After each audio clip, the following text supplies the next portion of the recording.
The difference between military combat techniques and police combat techniques lay in their objectives. Police combat techniques aimed at arresting, controlling self-defense counterattacks, and restricting movements. Simply put, it was about seizing the opponent first, trying to limit his movements, and then using joint techniques and the like to control the situation. The challenge of police combat techniques was a high demand for speed and situational judgment. But it suited your situation well. I thought you could learn a few extremely practical and effective moves with just 2 or 3 days of practice. Then let's learn the police techniques. Although Leon was a bit tempted by the clean and decisive one-strike kill technique he'd just seen, as someone who knew nothing about fighting, he naturally chose to trust the judgment of the professional, observing the policewoman as she demonstrated police combat techniques obediently. Kingdom police combat techniques consisted of 22 basic moves. Among them, 3 were offensive strikes, 3 were to cooperate with teammates to subdue the target, and the remaining 16 were self-defense counterattacks for various situations. After rehearsing the stance of the Kingdom police combat techniques, the policewoman, slightly flushed, exhaled a breath of white air and seriously explained to Leon, "Since you only have 3 days, I'll pick 3 typical moves out of these 16 to teach you. If you can master these 3 moves with your physical condition, you should be able to subdue most people instantly in a one-on-one situation." Can you teach me a few more? I feel like I learn quickly." Looking at his badge panel, Leon, determined to level up, suggested, "For instance, the offensive strikes, can you teach me 1 or 2 of those as well? Always being on the defensive isn't quite right, is it? Don't aim too high. In such a short time, learning these 3 self-defense moves is already challenging."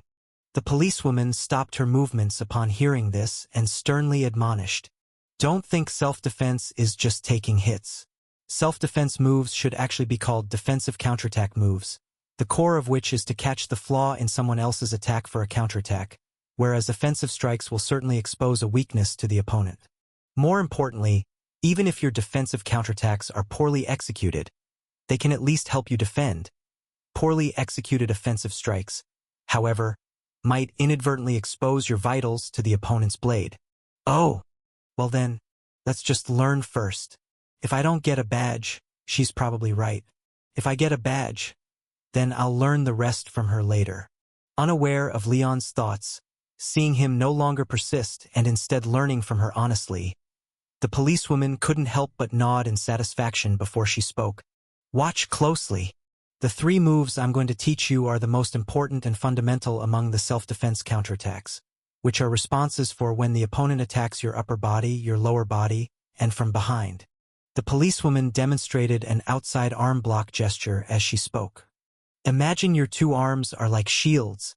Never mind, that's too abstract. Come over here. Punch me directly. Hit faster." "Okay." Nodding at the policewoman's words, Leon stood opposite her as she requested and threw a punch directly. Immediately, it was as if the scene of the previous one-strike kill replayed itself. The policewoman, who had been standing directly opposite Leon, suddenly lowered herself, half her body slipping out of Leon's sight. Then Leon only felt an ache on the inner side of his arm, and his attack was swiftly deflected. At the moment his right hand went numb, 2 soft black snakes climbed up and clasped his shoulder sockets. Something then struck his neck, and a nimble leg hooked his left knee's inner side powerfully, causing him to fall back instantly with the tips of someone's toes gently tapping his belly. Use your arm bone to hit the opponent's pressure points, and while he's numb, close in and grab his shoulders towards your body, headbutting his neck. If you want to go for the kill, hit the Adam's apple directly. Making a move of clasping shoulders and headbutting forcefully, the somewhat fierce-looking policewoman continued her demonstration while explaining, "I've just covered the upper body part of this move, but your lower body has to move as well. At the moment the collision completes, use your leg to hook the opponent's leg back. Then press forward with your body when he loses balance and finish with a kick. If aiming to kill, don't kick the belly. Aim lower and stomp between the legs." Goodness! Seeing the policewoman's shoe abruptly kick forward, just a fist away from his manhood, Leon couldn't help but shudder. an ultimate fear for men being awakened. So the first move was a groin kick. It seemed that the assistant to the Minister of Security was right. Competitions indeed restrained Isha's performance. Did you remember? Ignoring Leon's shock, the policewoman in teaching mode wore a stern look upon her lovely face, pulling Leon up from the ground before commanding seriously.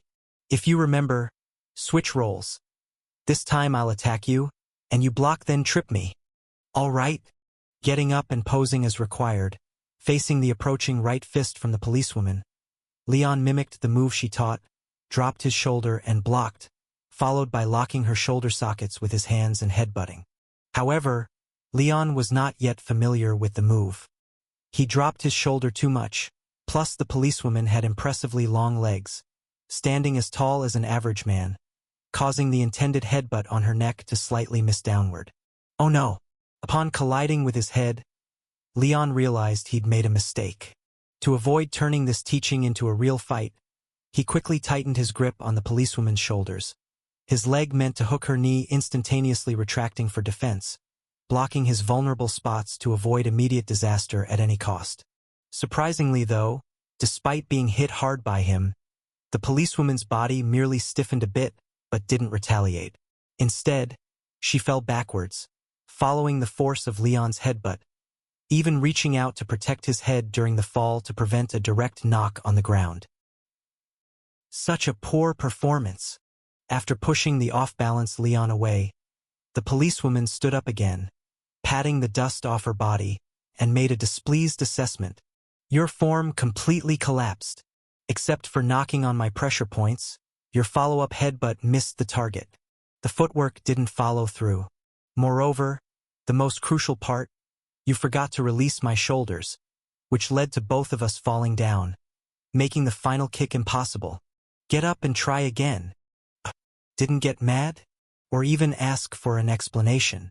Are you such an understanding person? Where did the rash, fierce Isha go? The one who flipped my tray when arguments failed. Don't dawdle, continue. Seeing Leon examining her repeatedly in disbelief, the policewoman finally lost composure, her ears turning a tad red, as she stomped her foot and gritted her teeth. Hurry up. You have a very dangerous mission 3 days later, right? Learn more now, and you'll be a bit safer then. Stop thinking about those random things. Hurry up and practice. So, she cared about my safety, that's why her temper had subsided? Seeing the policewoman maintaining a fierce look while stealthily pinching at her sleeves with her fingers, Leon couldn't help but chuckle lightly. Then, under her slightly mortified glare, he stood up straight, reassuming his blocking pose, and seriously declared, Again, I'll surely learn it this time. Through Isha Hill's meticulous and repeated sparring, you successfully unlocked the Black Iron level badge, Fighting Novice. Fighting Novice. After relatively systematic training, you have mastered some combat techniques. Although your level is not high, you have established a rather solid foundation. Equipped effect. As a novice fighter, even though your techniques are somewhat immature, with corrected execution method and habits, your power and speed in combat have slightly increased. Advancement route. Upon completing 20 actual combat incidents or 200 practice sessions, this badge will automatically advance to the Bronze Badge, Fighting Veteran. Current progress, 0/20, 0/200. Hidden traits. Through proper cultivation and rigorous training, your talent in combat has been fully developed, granting you slightly predictive abilities in enemy attack direction. SSS. Through self-study and reflection, you have mastered low-level combat abilities, activating the abnormal badge Materialist Soul, Crimson. Your understanding of combat is low, but due to being adept at summarizing experiences and self-adjustment, you successfully learned some notably unique skills from the instructor. When attacking the enemy's eyes or groin, your hit chance and inflicted damage significantly increase. In the early morning 2 days later, in the old town of the capital city, Patriot Avenue. In the streets of the old town, where sanitation was generally substandard, nighttime security was in shambles, and garbage trucks visited only once a week on average, Patriot Avenue was absolutely an exception. It had a garbage truck passing through every day, patrol guards specially assigned by the police department, and walls that were repainted 3 times a year. Yes, unlike other streets that nobody cared about even if the paint on the walls completely peeled off, sometimes for 20 or 30 years, Patriot Avenue not only had dedicated sanitation measures, but the walls were even extravagantly repainted frequently, so clean and tidy that it barely resembled a street located in the old town. As for the reason, Patriot Avenue, rebuilt with special funding from the Treasury Department to commemorate the soldiers who bravely fought in the war to defend the homeland, was not only a face for the King and the Parliament but also a residence for a large number of soldiers wounded in the war 6 years ago. It was only natural that it should receive some preferential treatment, and no one would question this. Unfortunately, such preferences in public expenditure seemed unable to solve the prevalent poverty among the demobilized soldiers. The glorious experience of fighting for the country did not spare them from violent beatings by the patrol guards when they urinated against the walls after drinking. "Stop! Damn it! Pull up your pants!" After hurriedly kicking the drunkard standing by the wall to the ground and watching the fresh urine trickle down the fiery red wall, 2 patrolling guards were filled with an indescribable sense of frustration. Damn, how did it happen again in the area they patrolled? Their pay was surely going to be docked. Seeing the drunkard on the ground, having soiled his pants after being kicked midstream, the 2 guards glanced around the deserted street and couldn't help but gather around, gritting their teeth as they beat the drunkard. "You bastard! This wall was painted to commemorate the war to defend the homeland. It's already the 3rd time this week. Damn it! Can't you guys go somewhere else to piss?" Beat him. After a while of kicking and beating, the drunkard, curled up and silent, still didn't appease the 2 guards, who were sure to have their pay docked. They dragged him to the urine-stained wall, tossed him a dirty rag, and angrily ordered him to clean up the urine stains. But as the drunkard shakily stood up, he didn't pick up the urine-scented rag on the ground. Instead, he reached into his pant pocket and grabbed something, swallowed hard, and spat out a thick phlegm, yellow with a tinge of green, toward the freshly painted bright wall. Accompanying a light ding, an iron combat commemorative medal, imprinted with the feathers of a robin and only awarded to those who participated in the war to defend the homeland, was spat onto the commemorative wall alongside the phlegm. Patriot Avenue? Ha! Unfortunately, it still fell short. Watching the hands on the watch continue to flicker but ultimately stop in the human zone, failing to reach the abnormal zone, the elderly man with drooping corners of his mouth across the street shook his head, then spoke to the middle-aged man across the table. "This person isn't bad. He has a painful past and intense emotions, nearly meeting the standards for becoming abnormal in every aspect, possessing the potential to let the seed germinate. But his soul isn't pure enough. There are too many chaotic thoughts. To truly transform into abnormal, he would need to experience a more heart-wrenching pain, completely plunging him into the abyss of despair. Does he have family?" "Yes." The middle-aged man, whose temples showed a few strands of gray hair, looked at the drunkard being beaten by the 2 guards, paused for a moment, and then replied, "Old Baskin's wife died of illness, but he has a 20-year-old son who joined us 3 years ago and is now responsible for procuring living supplies." "Oh!" Upon hearing the middle-aged man's words, the old man with a naturally sorrowful face raised his eyelids with interest and asked, "How's their father-son relationship?" "Very bad." The middle-aged man, or rather, the rebel leader, hesitated before shaking his head and saying, "Old Baskin sustained numerous injuries in the war to defend the homeland 6 years ago. His right leg was pierced by a nail gun, and his stomach was wounded by a whale oil bomb dropped from an airship, causing him unbearable numbness and itchiness during rainy or snowy days, so he has been drinking heavily for years to ease his pain. The compensation from the kingdom was not much, most of which he drank away. So when his wife got liver disease, there was no money for treatment, and she died within 2 years. After that, he drank even more heavily and often beat young Baskin when drunk, whom in turn extremely hated his father. That is truly pitiful indeed." The Aquarius director glanced at the drunkard across the street with a hint of mercy and sighed. It's a pity. If he had a son who was unwilling to give up on him at all costs, continuing to care for him, it would be better. In that case, as long as the last person unwilling to abandon him expressed complete disappointment or a slight incident was designed for his son, extinguishing the last bit of light in his heart, the pain that erupted could completely cleanse his soul.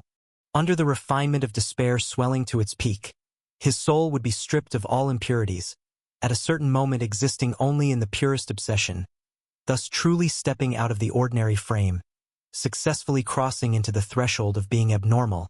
But now, looking at the soul hand stuck below the abnormal line on the watch, Aquarius director shook his head and said, "It was impossible now. If it was right after his wife had died, perhaps I could have given him a push. But after all these years, his soul had become thoroughly numb, covered with a thick layer of dust, and no longer met the conditions to become an abnormal person. So that's how it is." After sighing together, the middle-aged man got up and said, "Then let's go see the next person. Over the years, I've met quite a few people who might become abnormal. Since you came to find me, we might as well meet them together. Sorry, I'm afraid there's no time." Looking at the watch, on the other hand, Aquarius director shook his head and said, "There will soon be an internal inquiry targeting me. If I don't pass the inquiry, I will have to undergo a memory reading by the Bureau, so I must return early to prepare. There's no time to look at each one." An internal inquiry by the Purification Bureau? The middle-aged man was stunned for a moment, then frowned and asked, "What's going on? Aren't you one of the 12 directors with the most power? Why are you being subjected to an internal review? Who can review you?" "Of course, it's the other directors," Aquarius director said with an indifferent expression. "I have done so many things outside over the years, though I have always been very cautious and never even used my real face. But there are inevitably some traces left. With so much talent in the Purification Bureau, someone was bound to notice something wrong. Or rather, that I made it until now before being questioned was beyond my expectations. From the Serpent Bearer. From a major past event, the world had become more chaotic in recent years, with many outer gods growing restless, causing the Bureau to lose quite a few excellent talents. Otherwise, I think I would have been exposed much earlier." "I don't understand these things." The middle-aged man shook his head and said, "I just want to know when you'll probably be back? If things go fast, 1 or 2 weeks. Aquarius director added with an indifferent expression, "You should be able to guess that for such a large and loose organization like the Purification Bureau, to complete an inquiry on a senior member within 1 or 2 weeks is surprisingly quick. And if it goes slow? If it goes slow, then I might never come back." As if recalling something amusing, Aquarius director chuckled and said, "This time, those initiating the inquiry on me include not only the top 3 ranking directors in the Bureau but also several directors from the Zodiac branch office. If I can't get through it, I probably won't even have the qualification to run. I will be taken down on the spot." Putting it like that, let's set a 2-week limit. If I'm not back in 2 weeks, you should assume I've been dealt with, and then run or hide as you see fit. After all, with your ability to conceal yourself, there aren't many in the Bureau who could actually find your location. Asterisk, you really are quite straightforward. Asterisk. The middle-aged man clicked his tongue speechlessly, then said expressionlessly, "Then let's wait for you to successfully come back from the inquiry. I'll look after those people first." "Well, if you want to check the qualifications of those people, you don't necessarily have to wait for me to come back." Hearing what the middle-aged man said, Aquarius director thought for a moment, then surprisingly removed the strange watch with 6 hands from his left wrist and tossed it to the rebel leader. "This thing is called the Dream-Seeking Wristwatch. Its original ability was to realize dreams, but after my modification, it can also check whether a person has the potential to become abnormal. It only requires a drop of blood or hair or something like that as a marker." While speaking, Aquarius director extended a finger to point at the watch's cover, indicating the hands below as he explained, "These 6 hands are divided into 3 groups, representing past and future, body and soul, character and emotion. Among these 3 groups of hands, if each group has one that reaches the abnormal range, it proves that the person has the quality to accept a seed. For example, that gentleman across the table, Mr. Old Baskin, has his past hand and emotion hand both reaching the abnormal range. But the soul hand did not reach the mark. So, he lacks the conditions for the seed to sprout and is unlikely to become abnormal. Past, future, soul, body, character, emotion?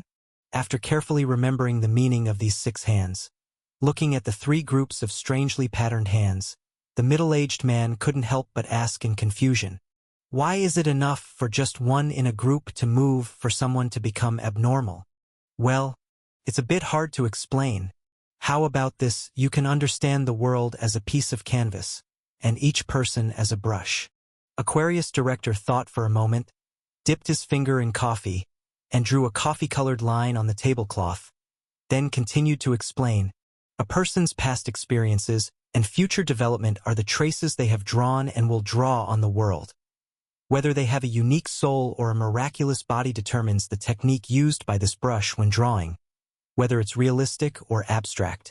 As for character and emotion, the former determines how a person treats the world, while the latter is the feedback they give the world after experiencing it, equivalent to the color of the marks this brush leaves on the canvas. Seeing the middle-aged man who looked somewhat confused, Aquarius director sighed and said, to put it more simply, these 3 groups of hands are probing what kind of picture a person is drawing on the world, what technique they use to draw it, and what kind of paint they use. So within these 3 groups of hands, if each has a type of abnormality, it ensures the picture drawn by this brush is also abnormal. Then, I need only provide a little help for this abnormal brush to draw a picture called abnormal. Did you understand? I kind of got it. With not much confidence, the middle-aged man nodded and asked curiously, then if all 6 hands start moving, what kind of anomalous object could such a person produce? If someone indeed makes all 6 hands move, Aquarius director frowned and said, that would be a painful past, a great future, a strong body, a pure soul, an obsessive character, and frenetic emotions. To be honest, if you meet such a person, I suggest you run as quickly as possible. If such a person existed, whether they were good or evil, they would be destined to completely change the world and stir up incredibly terrifying waves. The anomalous object derived from such a person would be like a magnificent painting drawn with the most brilliant and chaotic colors, using the most free and unrestrained brushwork. Of course, it could also be a scroll of total destruction. In short, change is terrifying, especially for people like you and me who are not very good. Trying to follow him and add fuel to the fire might be a path of 9 deaths and 1 life. Standing against him trying to hold back the tide would be certain death. So, if you encounter such a person, don't think about anything unnecessary. Don't do anything extra. Just run and hide as far as you can. All right? Also, this watch isn't left with you for free. Looking at the middle-aged man who seemed a bit dazed, Aquarius director raised his hand and gestured towards the police department, saying seriously, apart from investigating the potential for others to become abnormal, this thing can also help you find the anomalous objects I've created. Don't forget what you promised me. Are you talking about the thing in the red-headed director's drawer? Yes. Aquarius director nodded, earnestly instructing, there's something very important to me kept in that woman's drawer. It roughly looks like a photograph. Normally, you wouldn't have an opportunity, but one of the people initiating the inquiry on me is her. So when the inquiry starts, you can take advantage of her absence to sneak into the Purification Bureau using the gate of the other world. After that, the dream-seeking wristwatch S-hands will automatically lead you to the photo I want. If you can successfully bring it back to me, I will certainly give you a reward that satisfies you. So, you mainly want me to help you steal something, right? No wonder you'd give me such a precious watch. Faced with the terms offered by the Aquarius director, the middle-aged man thought for a moment before nodding, then asked, what if I steal the item, but you fail the inquiry? If the inquiry fails, I'll have my memory read, and considering the number of violations I've made, I'd either be executed or possibly turned into an anomalous object. The Aquarius director spoke with a nonchalant smile, not bothering to hide his potential fate. If I'm really finished, this watch will be your payment, and you can do whatever you want with that item. Is that enough? In that case, it's enough. Then goodbye. After the middle-aged man put on the watch, the Aquarius director slightly nodded, then stood up and left his seat, walking steadily toward the door. As he rose, the stars belonging to the Aquarius Palace in the sky lit up one after another, breaking through the sunlight's cover for a very brief moment, projecting towards the capital city, instantly reflecting off the Aquarius director, but also caught the attention of certain observant eyes. Get ready. After taking a sip of the deep brown tea from the bottle, the red-haired director, who was gazing out the window at the sky, turned around and said to Leon, who was waiting in the office, Aquarius Palace just lit up. Judging from the direction, Aquarius used his director's privilege to shift back to the main office. You don't have to worry about bumping into him when you go undercover with the rebels. Moreover, this time is different from before. You must remember, you only have a maximum of 2 weeks for your investigation. Do not exceed this time limit. Emphasizing the maximum time limit for the task once again, the red-haired director, rare in his seriousness, advised, Leon, if the inquiry fails, Aquarius, who can use the Star Palace shift, might return before I do, and the identity you're substituting with a photo may not necessarily fool him. Though I'll try to delay him for a while to be safe. If I'm not back in 2 weeks, whether the mission is completed or not, you have to evacuate immediately. If the inquiry succeeds, you can reconnect with the rebels afterward, but if it fails and Aquarius catches you in the act, then I really can't guarantee your safety. I understand. Faced with the director's repeated instructions, Leon nodded and carefully noted, then couldn't help but ask, Director, is there a high chance of success for this inquiry? It's decent. After thinking for a moment, the red-haired director responded, the 3 directors hosting the year-end review, plus Taurus His Excellency, make 4 directors capable of participating in the inquiry against Aquarius. In addition, there's me, the Lion, and Gemini, 3 directors from the Zodiac branch office, along with other branch directors who also noticed Aquarius directors' activities in their jurisdictions after receiving information. We exchanged some intelligence and evidence we had. We feel there's a 30% chance his actions could be exposed on the spot. Ah? Only 30%. Aquarius director isn't a fool. He's always very cautious. A 30% chance is already quite a lot. The red-haired director stated seriously. Besides, this is an internal inquiry, not a court trial. There's no need to form a complete chain of evidence. As long as we can reveal his suspicious behavior and force him to expose his motives, the goal is achieved. As long as he can't prove his innocence or provide reasonable explanations for those suspicious and dangerous actions, that's enough to take him down and force him to undergo memory reading. I see. Hearing this, Leon pondered for a moment, then casually asked, Director, what kind of mistake would warrant being dragged for memory reading? Don't worry, it's a very troublesome process. Giving Leon a sidelong glance, the red-haired director snorted coldly. It requires causing significant harm and holding a high position to enjoy such treatment. What you've done at the Ryan family isn't enough to warrant such a level of examination. Ah. So now you're worried, hearing that the Bureau has memory-reading abilities? Seeing Leon a bit awkward, the red-haired director couldn't help but glare at him, then grumbled, What kind of person are you? Investigators from the Bureau may not know, but surely I do. So many nobles died during the Ryan Blood Night, and they were all major criminals. How could it be completely unrelated to you? The main thing is that the heart of ambition insisted that Bobby Lion was responsible for the Ryan Blood Night. Considering it wasn't your anomalous object and it was against you, with no motive to cover for you, I didn't think further. But after you took the heart from me the other day, facing the enemy who killed its previous master, the thing was so overjoyed it almost went crazy. Pounded inside the box as if it wanted to jump straight out and cling to you. Even if I were foolish, I should know whose side it's on. Anyway, be careful with your task this time. Don't cause too much commotion, Sai. I'll try to be more careful. You better be.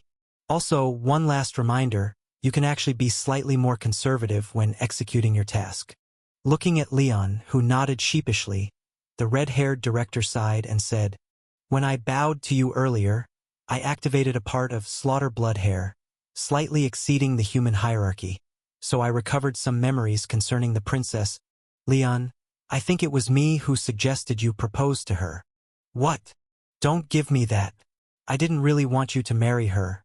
It was to help you shed the Duke of Lionheart identity by proposing to the princess. Who knew you'd actually succeed?" Rubbing his temples, the red-haired director summarized with exasperation. "I sent you to the Ryan family to investigate Yang Xian, and you directly turned Ryan Blood Knight into an event. I suggested you recognize kinship at the Ryan family, and you turned into the Duke of Lionheart. I suggested you propose to the princess, and now you're practically a prince. Leon, tell me honestly, what are you planning for this mission?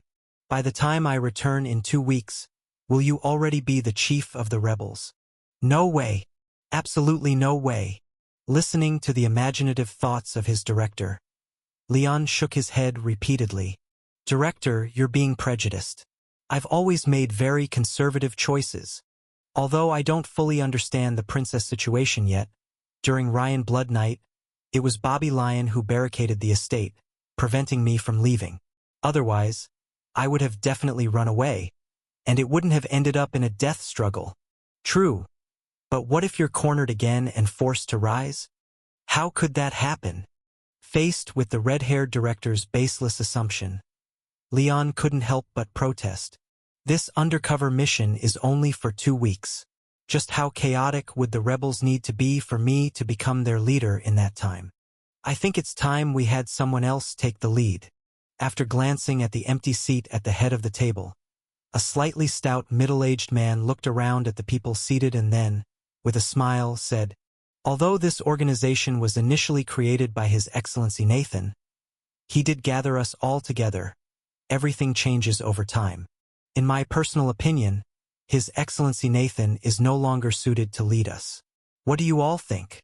"What do I think? I think nothing."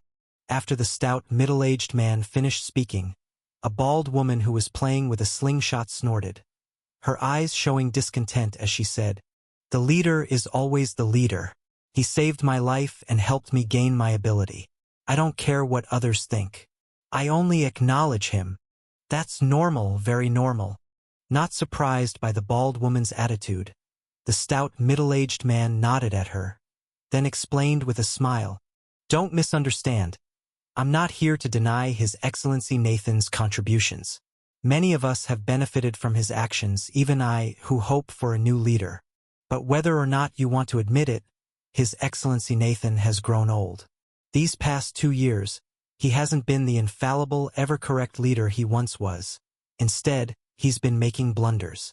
At this point, the smile on the stout, middle-aged man's face faded slightly, replaced by a sorrowful expression, and he said in a low tone, "A few years ago we were all doing well, but since the failed assassination of the prince at the beginning of the year, first Samantha was captured, and the bandage anomalous object was taken by the Purification Bureau.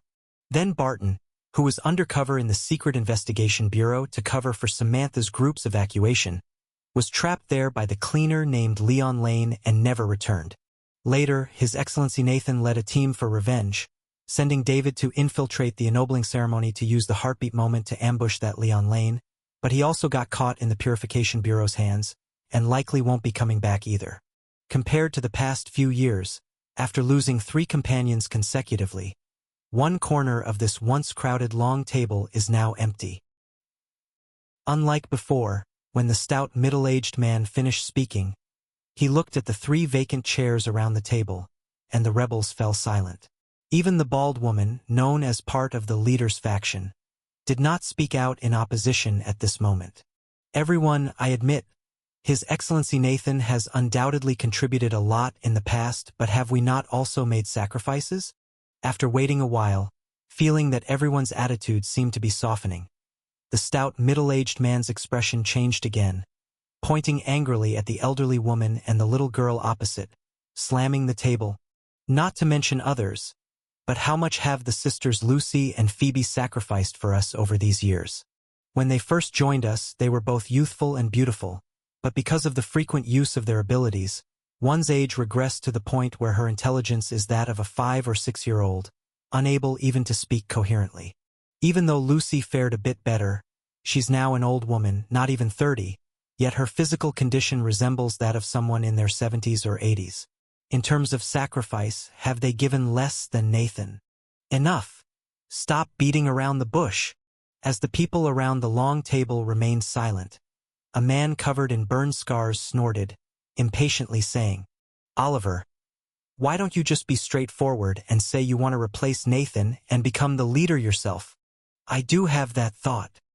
Hearing the burned man's words, the anger on the stout middle-aged man's face vanished, revealing an unconcealed glee, and he said excitedly, "Do you remember? When we first joined, our aim was revenge against everything that forced us down a dead end, to destroy this kingdom riddled with sores, to prevent our tragedies from ever repeating. It wasn't to engage in inexplicable chaos, clashing repeatedly with the military department, the parliament, the nobility, or commerce guilds, nor was it to provoke that extremely troublesome purification bureau. So everyone, the time has come when change is necessary." After finishing his speech, the stout middle-aged man went through a rotation of emotions, joy, sorrow, anger, delight, and returned to his initial cheerful demeanor, standing up and suggesting with a smile, "I think His Excellency Nathan over the past 2 years is no longer the person he once was, and is even less fit to be our leader. We must change immediately while there is still time. If we let His Excellency Nathan continue to act recklessly, it will be too late for everything." "I agree." As soon as the stout middle-aged man fell silent, the burned man who had just confronted him impatiently, surprisingly raised his hand without hesitation, being the first to express support. "I don't support Oliver as a leader, but I do support replacing this position." Facing the surprised gazes from the rebels, the burned man licked his lips and squinted his eyes, saying, "I don't care about change or timing. I just think Nathan is not suitable for leadership now because, compared to when I first met him, he no longer has that scent." "What nonsense are you talking about now?" Rolling her eyes at the burned man, who seemed even more clueless, the bald woman stood up, scolding impatiently. "What scent on the leader? What nonsense are you spouting? Of course there is." Casting a disdainful glance at the bald woman, the burned man snorted. "It's normal for you not to smell it. It's a fragrance only strong individuals possess.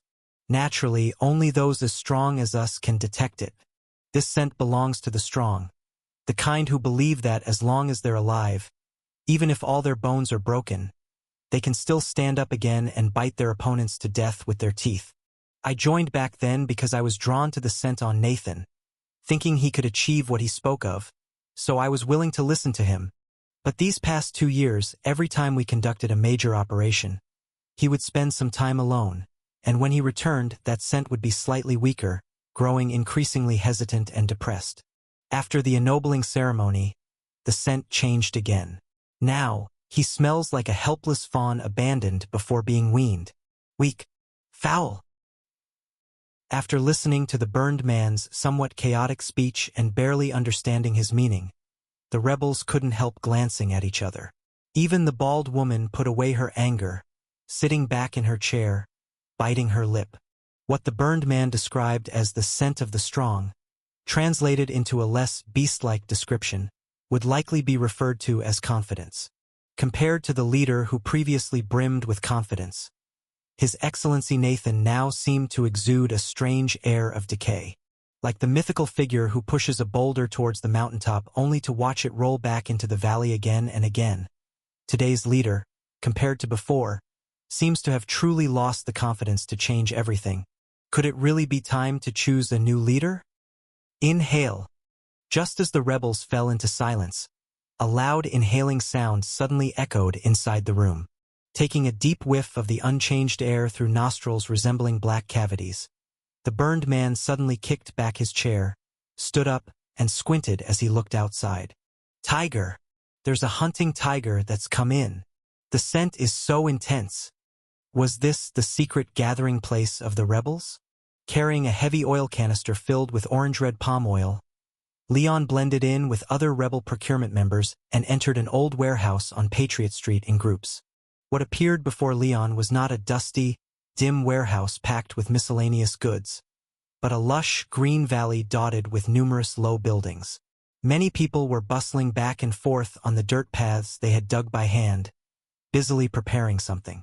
Realizing something was off, he quickly took a deep breath, then pretended as if carrying the oil canister had exhausted him. Taking advantage of the moment, he switched the canister to his other shoulder. He glanced around the surroundings. Every other direction looked normal, with nothing to help ascertain his location. But in the northwest of the valley, a towering 7-shaped giant tower could be vaguely seen in the clouds. That steel-framed giant tower, constructed by the people sent from the Kralik Kingdom, was indeed the boarding tower used for embarking on rigid skyclippers. The short stroke at the top of the 7 served as the platform for passengers to board and disembark the skyclipper, making it one of the landmark structures of the capital city. If the boarding tower was to the northwest, then this must be a valley southeast of the capital city? With his exceptional eyesight, Leon found the boarding tower and confirmed his current position, causing him to involuntarily draw in a sharp breath.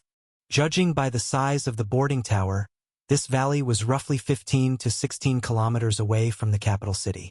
He had just passed through a door and ended up directly more than 10 kilometers away? No wonder the Secret Investigation Bureau almost turned the capital city upside down yet couldn't find the rebels' gathering place. As it turned out, this place wasn't even in the capital city. It would be strange if they could find it. Truly, this spatial manipulation type of anomalous object was indeed a bit too outrageous. After committing his discovery to memory, Leon switched the oil canister from his left shoulder to his right. He suddenly felt a bit dizzy, stumbling back a half step with weak legs. He then instinctively reached out to grab the door frame of the warehouse and had to unavoidably brace himself on the door handle to barely steady himself. Materialism had no reaction. Too bad. It seemed that although this door had the ability to traverse space, the warehouse door itself was not the anomalous object. Most likely, it was just some kind of vessel, or perhaps the abnormal didn't reside in the door frame and handle but adhered to something else. "Hey, Baskin Jr.?" Unaware of Leon's ulterior motives and seeing him first gasping and switching shoulders, then suddenly stumbling and grabbing the door frame, the chubby uncle behind him quickly reached out to steady the oil canister, expressing concern as he advised, "If you're not feeling well, just put the oil canister down and go home to rest. I can take another trip later." "No need." Upon hearing the chubby uncle's words, Leon, who didn't know where his home was, quickly shook his head, declining the offer. He then steadied himself again, forehead veins bulging and sweat pouring down as he carried the oil canister, following the others toward the warehouse. This kid, he's just like his dad. A stubborn mule who won't be swayed even by 9 bulls. Watching Baskin Jr.'s sweat-soaked clothes and laboriously arched back, the chubby uncle, who was also carrying a large bundle, couldn't help but sigh. He then quickened his pace to catch up, prepared to lend a hand when the boy could no longer hold on, preventing the oil canister from cracking open and also saving Baskin Jr. from hurting himself. However, strangely enough, despite Baskin Jr. appearing drained of strength, his body even swaying, he persisted for a long time, practically wobbling the entire way. Though he seemed about to fall at any moment, he managed to carry the oil canister all the way to the warehouse successfully. Whoa! After taking the oil canister from Baskin Jr., the person responsible for tallying almost got pulled to the ground by its weight, narrowly avoiding being pancaked by the canister. Stumbling a couple of steps before steadying himself, the clerk finally managed to hoist the canister up by pressing it firmly against his belly. Looking at Baskin Jr., he remarked in surprise, "What's going on? Why is this oil canister so full? Aren't they usually just half full?" Were the large palm oil canisters supposed to be filled only halfway? Upon hearing the clerk's question, Leon, who had knocked out the real Baskin Jr. during the oil filling to take over his identity, felt a slight embarrassment. He then realized why the expression of the oil shop owner seemed so hesitant and on the verge of speaking at the time. His family being small, they had always used small jars for oil, never having bought such a large canister. After knocking out the real Baskin Jr., he had naturally filled the canister to the brim before carrying it out. The oil shop owner, having witnessed his assault on the real Baskin Jr. and been instructed by Amy to cooperate, didn't dare to mention anything and just let him carry the huge oil canister away. "I'm not sure either," wiping the sweat forcibly squeezed from his forehead, with a rather handsome face but a somewhat cold expression. Baskin Jr., while working his shoulder, expressionlessly said, "That's just how much the oil shop owner gave me. I also asked him, but he said there was no mistake, so I just carried it back." "Is that it?" Not surprised by Baskin Jr.'s cold demeanor, the clerk pondered for a moment, then confidently stated, "That might be because this batch of oil was nearly sold out, and with the transport trucks leaving soon, he was in a hurry to clear out the canisters to catch a ride to the station for new supplies. He might have just poured all the remaining oil into your canister." "Pretty good, haha, little Baskin. You had some good luck today and snagged a nice little bargain for us." "Maybe." After responding in an indifferent tone, the inherently aloof little Baskin turned and left the warehouse, heading back in the direction he came from. The person doing the accounts wasn't upset by his impolite behavior, but cheerfully greeted the next person. He was right. Thankfully, he chose this aloof, expressionless face. Glancing back at the expression of the person doing the accounts and confirming there was nothing unusual, Leon felt a sigh of relief in his heart, grateful for his choice. Amy's list of suspected rebel procurement agents had about 20 people.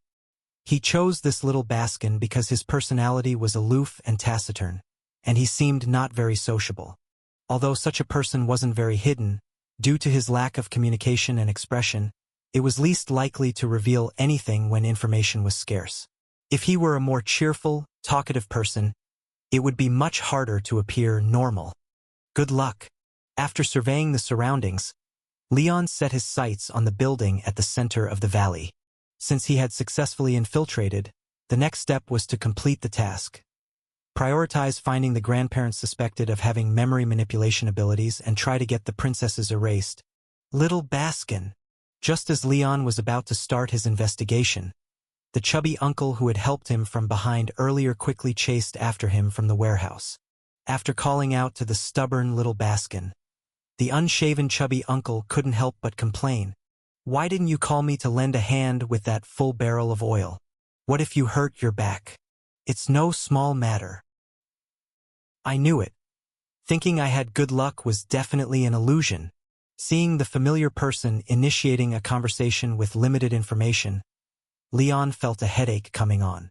He then tried to maintain little Baskin's aloof persona, responding coolly, "I tried lifting it and felt it was fine, so I just carried it back myself." Nonsense.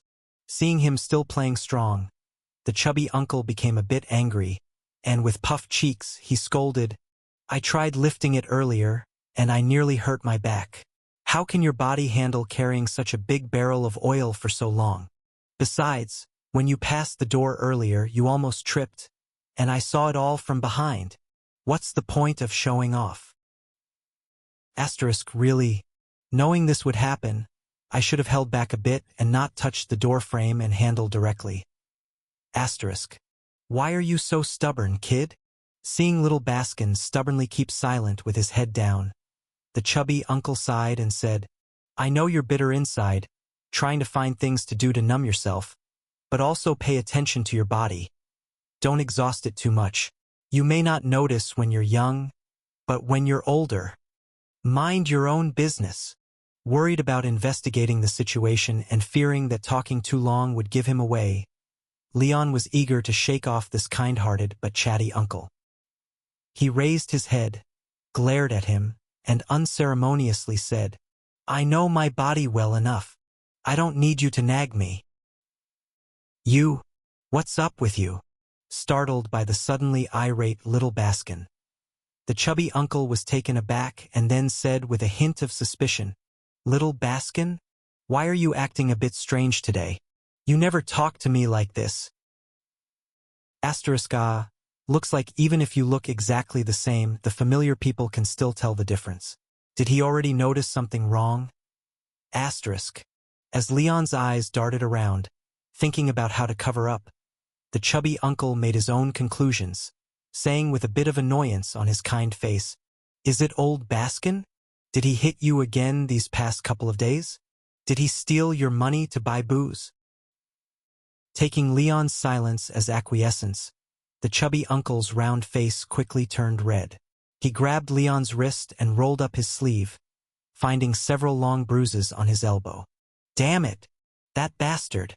He'll die from those damn drinks one day." After swearing angrily, the chubby uncle grabbed the domestic abuse victim Leon, heading back in the direction they came, saying angrily, "We can't let this go on. You come back with me to confront him. I'll help you get your money back." Oh no. I worked so hard to get in here, and now I'm getting taken back out without having done anything. Having only just strayed a little from his script and been found out, Leon dared not improvise any further, allowing the chubby uncle to drag him away, looking back every few steps, getting further from the suspicious building at the center of the valley. Bang! Just as Leon was reluctantly dragged back to the door, about to cross the strange portal door and leave the valley where the rebels gathered, the old iron warehouse door twisted twice and then made a loud bang, turning into a redwood door carved with floral and bird patterns. As the hinge softly creaked, the redwood door was pushed open from the outside, and a middle-aged man who still looked quite young, but with some gray hair at his temples, walked in. "Were you guys heading out?" The middle-aged man entered from outside, seeing Leon and the big uncle inside the door, then smiled kindly and said, "I'll change the destination back right away." "Ah, we're not in a hurry." Seeing the middle-aged man, the big uncle instinctively stood up straight, then lowered his head with reverence and said, "Sir Leader, you've been looking quite worn out lately. Please take care of your health." I will." The leader, Leon, following behind, felt his pupils narrow. He then mimicked the big uncle, lowering his head respectfully, while repeatedly memorizing the middle-aged man's appearance in his mind. The rebels' leader, whom the Secret Investigation Bureau had spent years trying to find, was standing right before him, just 2 meters away. He had to remember this face clearly. Why did his features seem somewhat familiar? Done. Unaware that one of the 2 people before him was a cleaner from the Purification Bureau, the middle-aged man closed the door again, touched the nameplate on the edge of the redwood door frame, and the luxurious redwood door twisted back into the old iron warehouse door. "Go out now. I've changed the destination back." "Thank you, Sir Leader." You're welcome." Leon, who was watching the middle-aged man's operations throughout, was deep in thought as he stared at the nameplate on the door frame. Meanwhile, the middle-aged man, unintentionally revealing his identity, smiled and asked, "By the way, Owen, you and little Baskin are drenched in sweat. Have you just returned from shopping? Why don't you rest before heading back?" "We both." The big uncle named Owen hesitated for a moment, then sighed and confessed, "Lord Nathan, little Baskin got beaten up again yesterday, and his money was stolen. I'm worried that old Baskin will squander the money, so I wanted to take him to get it back as soon as possible." "I see." Hearing Owen's words, the middle-aged man couldn't help but remember the scene from the morning, then looked at the bruises on little Baskin's elbow, and the smile on his face faded. "You probably won't have time to find him." Shaking his head slightly, the middle-aged man looked at little Baskin with a hint of guilt and said, "When I was meeting a friend on Patriot Street this morning, I actually saw your father on the opposite side of the street. He was stumbling out of a tavern, likely having spent the entire night drinking on your money. But before I could go over, he started urinating on the National War Memorial wall in the street. When patrolling guards saw him, they kicked him a few times and took him away. Your money is likely gone for good." "It doesn't matter. I've gotten used to being beaten up and robbed." Suppressing the excitement in his heart, Leon adjusted his facial expression to appear like a dead-inside youth, all the while gazing with a hint of longing as he asked, "Sir Leader, what should I do to gain such miraculous powers like yours?" Unable to fight back against his alcoholic father, he longed for power? Such a naive and superficial wish could never give rise to a true abnormal. Looking at the little Baskin in front of him, the middle-aged man couldn't help but shake his head internally. He had long assessed this somewhat solitary youth and concluded that he didn't possess the conditions to become an abnormal, not even including him in the observation list for the Aquarius director. But, seeing Leon's frail arms layered with old and new bruises, and recalling that morning's scene with the iron combat medal spat with anger and phlegm by old Baskin onto the wall, the middle-aged man fell silent momentarily. Then he let out a deep sigh and extended his hand toward little Baskin. "Give me a strand of your hair, and I'll take a look for you." "Did you want a strand of my hair?" Upon hearing the request from the rebel leader across from him, Leon immediately became alert. Although the opponent's ability seemed related to the gate, there was a connection between the rebels and the Aquarius director, and Aquarius had created so many anomalous objects, it was very likely they left him with one or a few casually. So, if this anomalous object could use hair to test someone's state, would the identity he borrowed through the photo risk exposure? Little Baskin? Seeing that Leon didn't immediately pull out a strand of hair but instead stood silently in place without any action, the chubby uncle beside him couldn't help but get anxious, quickly reaching out to nudge him. "Hurry up! What are you waiting for?"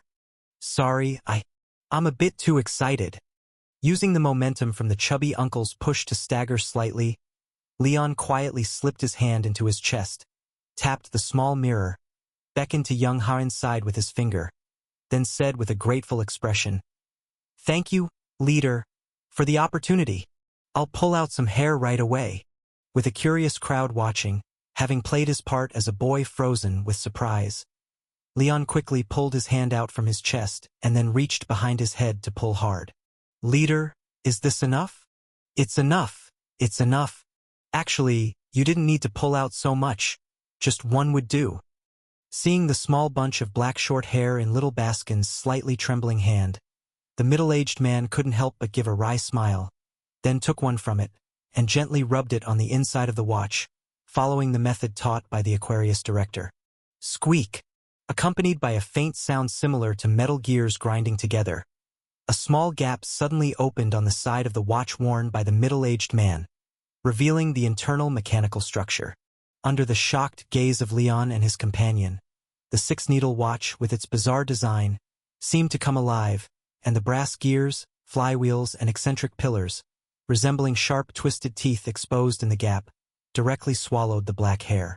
"This is something a friend of mine gave me. It can use hair to test whether someone can possess special powers. The more and larger the needles move, the better your talent is." After briefly explaining the function of the watch, the middle-aged man held the switch on the other side of the watch and gently turned it. Swish! Swish! Swish! Swish! With an extremely faint sound, 5 of the needles almost instantly began to jump, quickly moving towards the anomalous range. Past, body, soul, personality, emotion. Even someone with old Baskin's experiences only triggered 3 needles, and this kid had so many aspects deviating from normal people. After giving little Baskin a glance of surprise, the middle-aged man lowered his head, somewhat expectantly watching the watch. When all the needles stopped, he couldn't help but reveal a look of regret. Although 3 needles passed, they weren't in 3 different groups. It was the past, body, and soul that passed. The final emotion and personality group only moved slightly and was far from becoming anomalous. Little Baskin had a painful past, but not a great future. His body and soul were both abnormal, but his emotions and character weren't up to standard. The movement barely a ripple. It seemed, just as I suspected, that while this kid had a painful past, with old Owen's family taking care of him, he hadn't truly sunk into darkness, just had a slightly radical character and emotion due to family upheaval. What a pity, like his father, old Baskin, while not impossible, ultimately fell short at the final hurdle. Sorry. Facing the intensely hopeful eyes of old Owen and Leon, the middle-aged man shook his head slightly, directly giving a negative answer.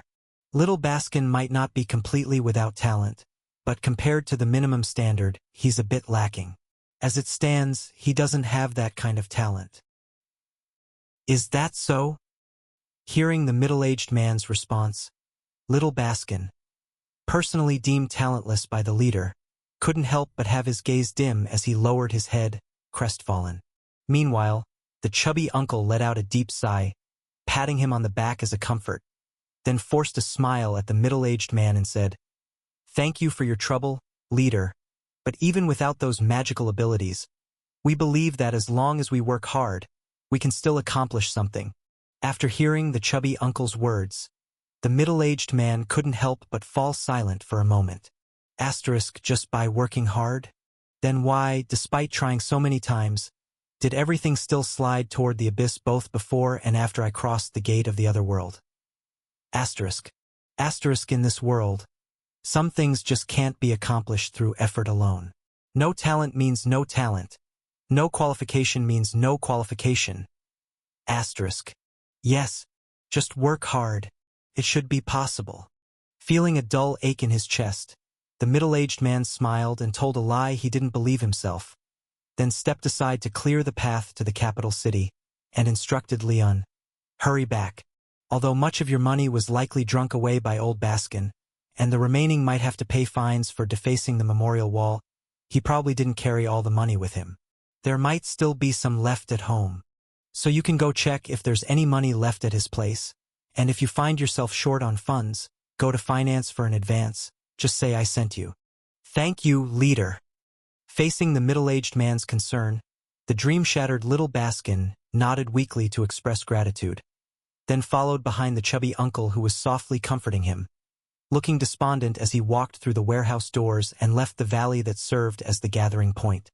And after their figures disappeared, unsure if disappointed by not acquiring a new anomalous object or lamenting a shared, powerless fate with him, the middle-aged man sighed as well, turning to walk toward the center of the valley, prepared to arrange the upcoming actions for some time. But he had barely taken a few steps when he saw a robust figure rushing over, that person sniffing excitedly as he ran, and upon seeing the middle-aged man, his face lit up with joy as he dashed over. "Nathan, leader, is this your aroma? How have you gotten even more fragrant?" What aroma? What does it mean that I've gotten more fragrant? Faintly startled, the middle-aged man sniffed his sleeve without finding any special scent, furrowing his brows as he asked back, "Teague, what on earth are you talking about? What fragrance do I have on me?" Indeed no fragrance, or rather, it's not his scent and it's getting fainter. Leaning in close to the middle-aged man and taking a couple of deep sniffs, the strange man, covered in burn scars, shook his head in disappointment, then questioned with a face full of disdain, "Leah, Nathan, have you come across a true powerhouse? Where is he? The true strong ones?" After hearing the burned man's words, the middle-aged man naturally thought of the Aquarius director from the morning, then nodded to acknowledge. "There was indeed someone, but he's gone now. It's unlikely he'll return anytime soon, and he won't join us. TSK. Hearing such an uninteresting answer, the burned man couldn't help but click his tongue in disappointment, then turned to leave, but was stopped by the middle-aged man. "Teague, how's the situation at Lowther Arcade?" "Huh? What do you mean?" "Of course, how's the arson going?" Seeing the burned man showing a somewhat dismissive attitude and not paying much attention to him, the middle-aged man couldn't help but frown, and asked sternly, "Didn't I instruct you to start a fire at Lowther Arcade to pressure the wealthy district to force the Secret Investigation Bureau to patrol there? How did that go?" "Oh, it's done," the burned man replied somewhat impatiently. "I went out at night and burned some trash bins and traffic posts, watched over some big merchants and nobles' houses, burned down their gardens and carriage houses, and sneaked into a few small noble homes without guards to set some fires. That should be enough." "Not just enough, it must be certain." Seeing that this subordinate was becoming increasingly difficult to control recently, The middle-aged man frowned. After Barton's death, we no longer have anyone at the top of the Secret Investigation Bureau. Now we are in the dark about the secret police's actions, so we must be extra careful. We need to draw the secret police away as much as possible before we act. You're like this. Got it? Got it. Then I'll go set more fires.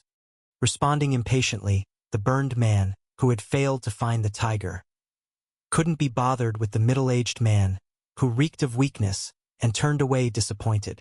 The middle-aged man sighed, then looked up towards the northwest of the valley, gazing at the towering, cloud-piercing 7-shaped steel tower. He shook his head slightly, suppressing the anger in his eyes. Forget it, it wasn't necessary. After losing 3 people in succession, manpower was urgently needed, and it wasn't the time to argue with such a fool.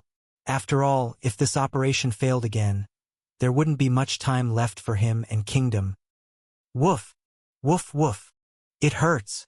It really hurts. Woof, woof, woof. At hashtag UN% profanity in dog language. Woof woo, woof woof woo, woof woof woof. Seeing Young Ha's pitiful eyes barking at him reflected off the lamppost lamps, puddles on the ground, and shop windows along the road, Leon could only give it a genuinely apologetic glance. I'm sorry. I'm so sorry. Mainly, I didn't know what was up with that watch of his, worried that giving him my hair could expose me, or there could be some ability like tracking or control. And since the mirror world was an illusionary reflection and could avoid these things, and in a rush I couldn't get anyone else's hair. I'm really, truly sorry. I just had no choice. I won't do it next time. And once we get through this period, I will definitely make it up to you. Woof woo. You better keep your word. I will. I definitely will. Little Baskin. Waiting for a while without hearing Leon speak, not knowing that he was, in reality, apologizing to the dog over some but hair, the plump uncle sighed softly and comforted. Don't be too disappointed. Not having such mystical abilities isn't that big of a deal. Back then, old Baskin didn't have any abilities either, yet he braved more than 300 nail gun shots to carry me out of a trench full of corpses. So rest assured, even without such magical powers, as long as we are brave enough and lucky enough, we can still achieve many things. So, the reason you take care of me so much is because old Baskin once saved your life?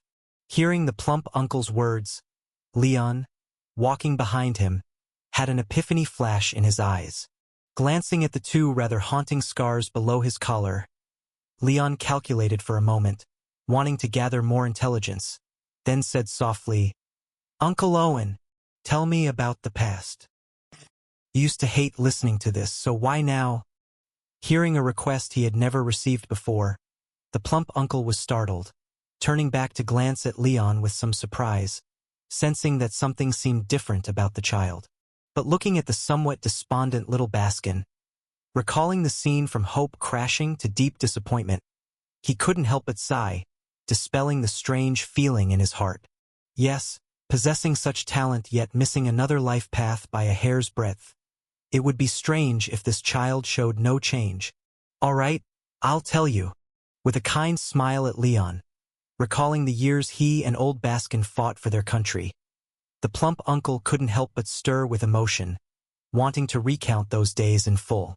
Not only could it comfort the disappointed little Baskin, but it might also help this child, who always hated old Baskin, understand that his father wasn't entirely hopeless. Before drowning in alcohol, that old drunk was indeed a brave man. But, looking at little Baskin's thin body and the bruises left by the cane on his arms, the plump uncle suddenly fell into silence, his gentle round eyes showing a deep sense of bewilderment. What did his and old Baskin's honorable past mean to this child? With the household losing its pillar, the military pension perpetually in arrears, this child's mother had to pinch and scrape, working long and hard hours, only for her body to collapse entirely, spending her final year tormented day and night by liver disease. And old Baskin, due to severe injuries sustained during the war, was left with such severe ailments that without alcohol to numb the pain, it became unbearable. After exhausting their money, he could only watch his wife die of illness, which led to his complete collapse, turning into the man who now abused his son and even robbed little Baskin of his money to buy alcohol. He remembered before the war began how happy old Baskin's family was, with little Baskin having a reliable father and a gentle mother. His and old Baskin's proud past was the beginning of his fall from heaven to hell. Understanding why little Baskin was incredibly averse to hearing about the past, the plump uncle's back hunched unconsciously, his expression quickly lowering. In reality, it's just some past stories, and the past has passed.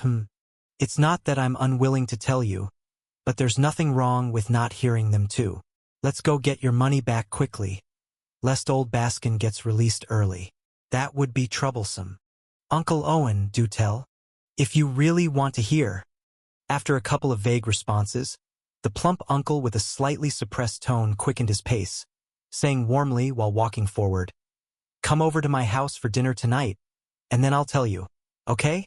Baskin, I truly regret it." At night, in a small cabin within the rebel settlement, after drinking a glass of cheap wine with a gloomy expression, the red-faced chubby man held little Baskin's neck, tears flowing down his face, and said, "If you hadn't come to save me back then, maybe the injuries on my body could have been less. I could drink less after being laid off, and your family wouldn't be in its current state. Boo-hoo-hoo. I really tried to scrape money together for you back then, not only the house and my wife's jewelry, but I even sold the reserved spot that wouldn't be cut by the military department. Yet in the end, I couldn't even gather 1/10 of it. I did not want to give you money, truly I didn't. I really tried hard, even going to the relief bureau to beg. But your wife's illness was truly beyond saving, and if I had given you all the money to throw in, not only would your son not be taken care of, but you'd most likely starve, and so would my wife. I wronged my wife. I wronged you. I wronged your wife. I wronged your son. I wronged your entire family. I spent my whole life. I didn't do right by anyone. I'm sorry. Owen mistook you for the old Baskin after drinking too much, making you watch a joke." Amidst the incoherent cries and howls of the drunken chubby man, a gentle-looking woman wiped the tears from the corners of her eyes, with a slightly pleading expression said to little Baskin, "I know I'm not suitable to say this, but could you not blame your Uncle Owen? He really did his best back then. Could you? Looking at the woman in front of him, who was probably not even 40 but appeared quite old, Leon couldn't help but nod, murmuring in him. After understanding the past of these two families through the fragmented recollections after the chubby man drank, even though he didn't have the same experiences as the real little Baskin, a heaviness seemed to settle in his chest, as if something was blocking it, and his breathing inexplicably became difficult, suddenly making him want to go out for some fresh air. Little Baskin. Seeing Leon, who hung his head silently, the gentle woman sighed and then said, "You haven't been drinking, but it's already late. Your home is still at the other end of the valley. Why don't you just stay and sleep in Owen's room today?" No. Shaking his head to refuse the woman's kindness, Leon said softly, "Aunt Fanny, I haven't tidied up at home yet, and I want to go out for some fresh air." "Fine. Then button up your clothes. Don't catch a cold." After leaving through the door with the gentle reminder from the woman, Leon made his way quickly down the dark dirt road toward the other end of the valley. As undercover missions went, this time's reconnaissance was rather a failure. Apart from being a competent listener and hearing the chubby man talk about many past matters, he didn't gain much intelligence about the rebel higher-ups, nor did he even figure out where his own residence was. But it seemed it wasn't entirely fruitless. At the very least, he confirmed that most of these rebels weren't power-hungry opportunists, but ordinary people who only wanted to live a peaceful life. After finding a slightly elevated spot to sit, Leon observed the layout of the entire valley's buildings while seriously contemplating what he should do.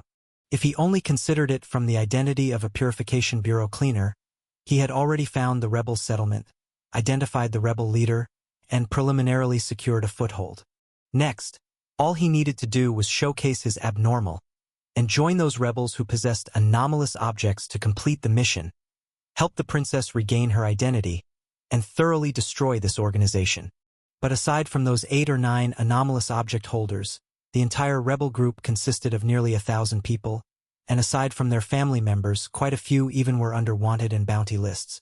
They relied on that leader's strange door ability to take refuge in this valley, and if they returned to the capital city, they would likely be immediately captured and thrown into prison, and their families would once again lose the means to maintain their existence. Although all of this seemed to have nothing to do with him, once he controlled those anomalous object holders, the rest would fall outside his work scope. But, looking at the coat that the gentlewoman had draped over him before he went out, and the tear stains left by the chubby man crying on the lapel, Leon couldn't help but sigh deeply. Replacing someone else's identity didn't seem to be an easy task either. Little Baskin? As Leon let out a long sigh, a middle-aged man with graying hair silently emerged from the nearby shadows, frowned and asked, "What are you doing here?" Finally willing to come out. Huh? This man's guard was really up. Having already detected his presence and deliberately approached him, Leon had equipped the performer badge in advance. Upon hearing the inquiry, he jolted his whole body and turned around with a look of surprise, feigning astonishment as he said, "Leader, sir? What are you doing here? This place isn't far from where I stay. I couldn't sleep and came out for a stroll." Not minding Leon's counter-question, the middle-aged man first answered, his eyes flickering. "What about you? Why are you not home so late?" "Home?" Leon fell silent for a moment upon hearing his words, then shook his head and said in a low voice, "Where do I have a home?" "Oh?" Hearing little Baskin's words, the middle-aged man couldn't help but frown, lifting his hand to point at a small dimly lit cabin in the distance. "Little Baskin, what are you talking about? Isn't that your home?" "Oh, so that was my home." Leon gazed wistfully at the small house, memorized its exact location, then shook his head indifferently and said in a very light yet resolute voice, "That's not my home. It's just a house where I live." Unaware that he had been baited, upon hearing little Baskin's response, the middle-aged man's heart involuntarily quivered slightly, a wave of hollow pain surging up. For little Baskin, that was no longer his home, and the current kingdom was also no longer his kingdom. No matter how much change and effort I put in, what was meant to happen had already happened, he thought. Wherever the world goes from here, whether the result is good or bad, it no longer concerns me. My family is long gone. My regrets doomed to remain unresolved, he reflected. So for me, who no longer has a home, is this kingdom not just an empty house as well? That's true. After Leon's phrase, "That's not a home," left 7 or 80 bloody holes on his heart, the middle-aged man sat down beside him and silently let the night wind blow. After a short while, the homeless youth broke the silence first. Gazing at the lights in the valley, he softly asked, "Leader, in the end, can we really change this country, so the tragedies that everyone suffers won't be repeated?" "We can." Though he didn't really believe this himself, the middle-aged man, who still needed the rebels, nodded affirmatively, earnestly deceiving. "This country is beyond saving. As long as we keep trying, we will eventually sweep it into the trash heap and then on the ruins." "Leader," interrupting the middle-aged man's words somewhat impolitely, Leon said in a somewhat confused voice, "After you confirmed that I wasn't qualified, I thought seriously about how I could change the kingdom without that kind of magical ability. But I found that I couldn't seem to do anything. Even with you leading us, we couldn't do anything." In the middle-aged man's somewhat shocked expression, little Baskin spoke at a steady pace. "Although I haven't read much, looking at the situation in the upper and lower houses, I feel that the politics those big figures talk about is, in essence, convincing more people to believe in you, to agree with your judgment, to be willing to listen to you, and thus gather enough strength to change the status quo. Yet what we've done over these years is to make enemies everywhere. The nobles hate us, the merchants fear us, the royal family hunts us, even ordinary people are distancing themselves from us. Only when forced by pain to the point of no return do they consider us a last resort. Leader, do you really believe that this can change the country? And even if you succeed in the end, how can you ensure that what rises from the ruins is the future you speak of? and not another doomed kingdom heading towards decay from the start. After hearing these words that stabbed like knives into his heart, the middle-aged man abruptly stood up, scrutinizing little Baskin in disbelief, then cautiously demanded, "Who taught you to say this? Or, are you not little Baskin? Question mark. Leader? What are you talking about?"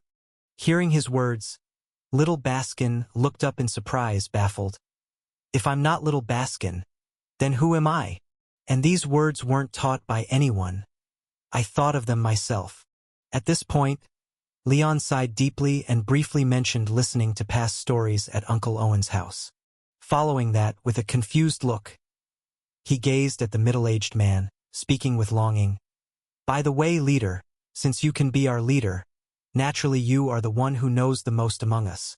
There are some things I'd like to ask you. Uncle Owen and my father, they were right to fight for the country, and the kingdom gave a generous pension, so it's not wrong. My mother and I did nothing wrong either, so why did it end like this?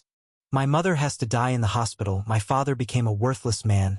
I have to endure the past of being beaten every day, and Uncle Owen, who tried his best to help my family, has to feel guilty for a lifetime. Can you tell me why these things happen? Also, under your leadership, apart from being able to break things everywhere, because we don't even dare to show our faces and are stuck in this small valley, do we really have the ability to change all this?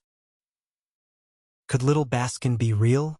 Mumbling incoherently in response and hastily escaping the high cliffs after a barrage of soul-searching questions dispelled his doubts yet left his mind reeling, the middle-aged man wandered aimlessly back home in the night. Why did I go out to talk with him? Wouldn't it have been better to just leave? What were those questions he asked? Why couldn't I answer even one of them? And just from discovering he lacked the talent to become something extraordinary, could little Baskin think of so many things? I've obviously been through so much in my past life. He mused bitterly.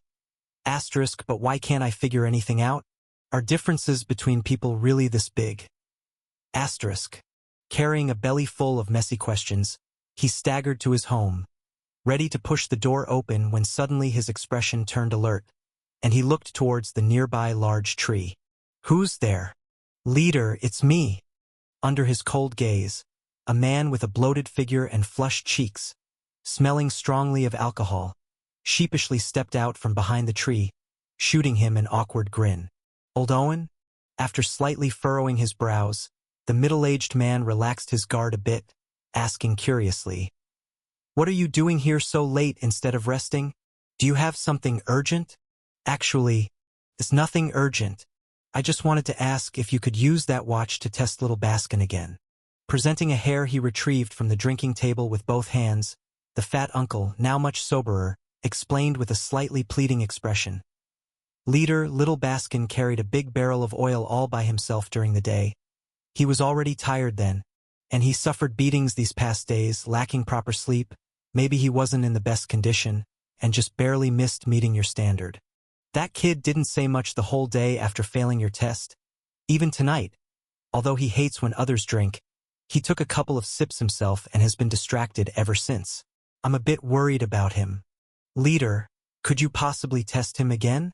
What if he passes this time? So it's because of this, you truly see him as your son." Looking at the hair in the fat uncle's hand, the middle-aged man couldn't help but shake his head helplessly. "Owen, this test isn't one of those where the results drop because you didn't get enough sleep or just exercised intensely. At this point, seeing the uncle's imploring gaze, the middle-aged man hesitated slightly, recalling little Baskin's peculiar questions, showing a trace of uncertainty in his eyes. "All right." After pondering for a bit, he, surprisingly to himself, nodded, taking the black hair from the uncle's hand and lightly rubbed it on the side of the wristwatch. KRSHK. Under his operation, the noise of gears meshing sounded again. The watch soon opened its mouth and swallowed the hair, vigorously chewing it. "Owen, though I'm willing to test again, you shouldn't hope too much." As the watch began its evaluation, the middle-aged man gently reminded him, "This device measures not just the body but leans heavily on aspects of mind and will, and little Baskin did fall short in these areas, so even retesting probably still. Click, click, click, click, click, click. Watching as the pointer, without even a slight wobble, hit right against the 6 crisp collisions, all moved to the far right, firmly locking in place, in fact, trying to move even further right. The middle-aged man's eyes instantly bulged, sharply inhaling a breath of cold air. What? What if all 6 watch hands started moving? The middle-aged man's body trembled uncontrollably after witnessing the wristwatch's 6 pointers violently spring up simultaneously, only to settle steadily at the far right end of the dial. If the 6 pointers, then it's a painful past, a great future, destined to change the world. For people like us, following them means a slim chance of survival. Standing against them means certain death. Don't do anything unnecessary. Stay as far away as you can. The few words exchanged with the Aquarius director during the day rapidly replayed in his mind countless times, until they were stripped down, leaving only a final piece of advice. Stay as far away as you can. The middle-aged man knew very well his own limitations. Even possessing a rare abnormal ability, the Aquarius director of the Purification Bureau was still an untouchable force for him. Someone like that, someone even he wasn't willing to provoke, the best choice was to heed the advice and leave immediately upon discovery. But young Baskin was, after all, one of us, and might not necessarily conflict with him. Even during the day, he hadn't met the standard. He might have just completed his shedding, perhaps not yet reaching a level that required immediate avoidance, and besides, there really wasn't much time left for him and the kingdom. He glanced toward the northwest and saw the towering silhouette illuminated by countless lights, still guiding the approaching sky clippers, and his fists clenched involuntarily. The scouts sent by the Kralik Kingdom should have already detected the kingdom's special mineral deposits. If he couldn't destroy the boarding tower and kill those scouts carrying the mineral data, an invasion many times fiercer than 6 years ago would be inevitable. And the 1,000 rebel members in the valley, along with the weapons accumulated over these years, were his means to assault the boarding tower, kill the scouts, and thus secure the kingdom's most critical card. If he chose to withdraw immediately to avoid being implicated by young Baskin, what could a lone person even do, despite knowing the future? Would he sacrifice all his remaining lifespan to deliver a message to Joshua about the future? By that wretched existence, even with knowledge of the future, what good would it do? Damn it! Why? Young Baskin, why did you have to appear at this moment? It worked. It actually worked. Seeing all the pointers leap to the far right after swallowing young Baskin's hair, the chubby uncle was overjoyed and looked excitedly at the rebel leader, eager to seize the moment and speak a few good words for young Baskin. However, on the middle-aged man's face at this moment, there was no sign of joy. Instead, there was shock and a hint of struggling menace. Leader, sir. Snapped back to awareness by the chubby uncle's call. The middle-aged man's eyes cleared, and he once again displayed a friendly smile, gently patting the chubby uncle's shoulder and praising him. Very good, Owen, very good. Not only is young Baskin's talent good, but you did well too. If it wasn't for you, I would have missed such a promising youngster. Upon seeing the middle-aged man return to normal, showering both him and young Baskin with praise, the chubby uncle breathed a sigh of relief, his chubby red face revealing a simple smile. This is what I should do. Without your protection, most people in this valley would find it hard to live a normal life. Young Baskin surely thinks the same. Knowing he can help you, he should be very happy. Haha, this time it's not just good news. Once he gains a special ability, his burden will also increase significantly. Right? I'm planning to have a meeting to discuss our future actions. Bring him to see me directly tomorrow morning. Yes, leader. I will definitely inform him by tomorrow. Go on, go on. With the middle-aged man smiling, the chubby uncle, still a bit tipsy, left with a joyous expression, staggering back toward his home. But just reaching the end of the small path, out of the middle-aged man's sight, the chubby uncle, full of earlier joy, immediately stopped and slapped himself twice, then ran toward young Baskin's house with gritted teeth. Bad news. Asterisk, although the leader quickly regained his composure. His initial expression was definitely not right. This test is more likely a curse than a blessing. Bringing young Baskin's hair might have put the child in danger instead. Asterisk. Bang! He kicked open the flimsy wooden door of young Baskin's house, which was barred, and seeing young Baskin at the table under an old oil lamp, drawing something, the chubby uncle, whom sweat had sobered, urged breathlessly. Quick! Pack your things. Something's wrong. Something's wrong? Without any change in expression, Leon quietly put away his hand-drawn map of the valley and, somewhat puzzled, asked, Uncle Owen, what happened? Why are you in such a hurry? Asterisk, how could I not be anxious? The leader might want to kill you. Asterisk. After quickly explaining the situation and his recent discovery, the sweaty-faced, chubby uncle stomped his foot in frustration. Young Baskin. It seems that the more the needle moves on the dial, the worse it is. Before taking you tomorrow morning, the leader's expression was very off. He probably means harm. Damn it. It's all my fault. If I hadn't taken your hair to ask for another test, maybe nothing would have happened. Anyway, you have to go quickly. It might be too late if you delay any longer. So, you took my hair to test again? Did I just pluck out a whole bunch of dog fur for nothing?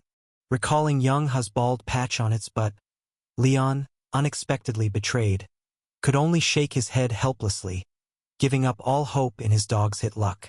Fine, sudden misfortune or whatever, I've grown a bit used to it. Every time I plan to do something, unexpected events are almost certain. Uncle Owen, don't worry yet. Maybe it's not as bad as you think. After reassuring the chubby uncle for a bit, although the news indeed caught him off guard, Leon felt confident because of the heart of ambition to protect him. He calmly assessed the current situation, then asked, Then what about you? If I just leave now, what will you do? What about Aunt Fanny? We can't leave. On the way here, having already pondered over this issue, the chubby uncle replied with a face full of bitterness. Even if Fanny and I could get out, what about Nicole? It seemed like my intelligence gathering was still not thorough enough. Ryan had no idea who the Nicole mentioned by the fat uncle was, so his prepared persuasion got stuck and couldn't proceed. The fat uncle clearly assumed Ryan knew this person called Nicole, so he didn't explain further. Instead, he rolled up the bedding on the bed, stuffed some money and necessities inside, tied it up with a rope, and strapped it onto Ryan's back. Go! Hurry up! After dragging the reluctant Ryan out of the house, the fat uncle tore open his own coat, pulled out the stuffing used for warmth, and shoved it into the collar of little Baskin. Then he forced 2 wind-resistant thick coats onto him and pointed to the dim mountain path in the distance, urging, If you leave through the door, the leader will definitely find out. You have to take the mountain path. Then head south to Lane County and don't come back. Looking at the fat uncle in front of him, who whispered anxiously and urged him repeatedly, Leon, who was stuffed like a plump bear, couldn't help but try his best to resist. Actually, I think things might not have reached. Go!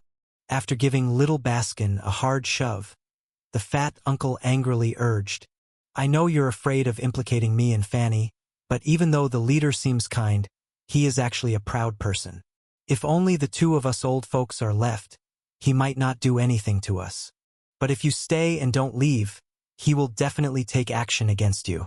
I saw his expression clearly at the time, believe me. He won't tolerate you. What if I go ask him and see? Go.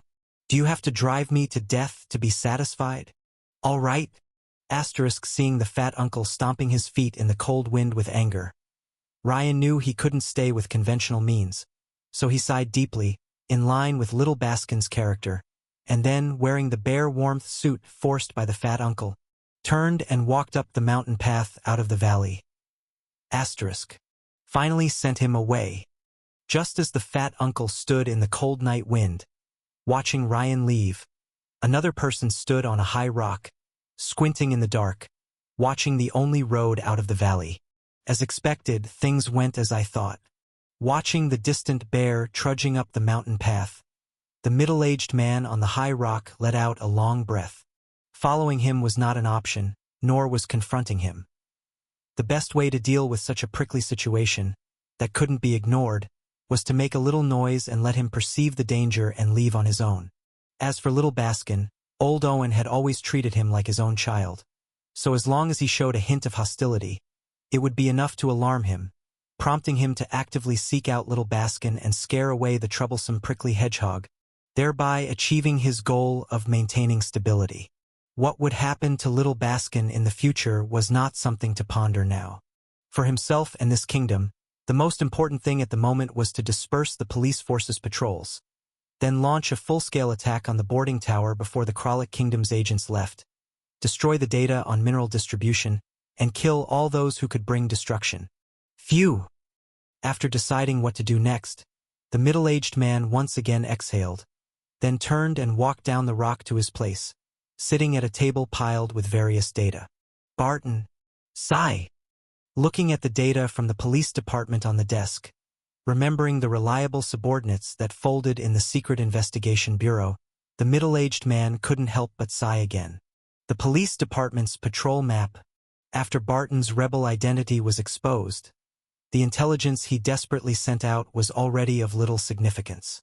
However, it was because of looking at this defense map and noticing the signature in the lower right corner, remembering loyal Barton, that his mood turned heavy and he went for a walk, coincidentally encountering the transforming little Baskin and sending away this hidden ticking bomb ahead of time.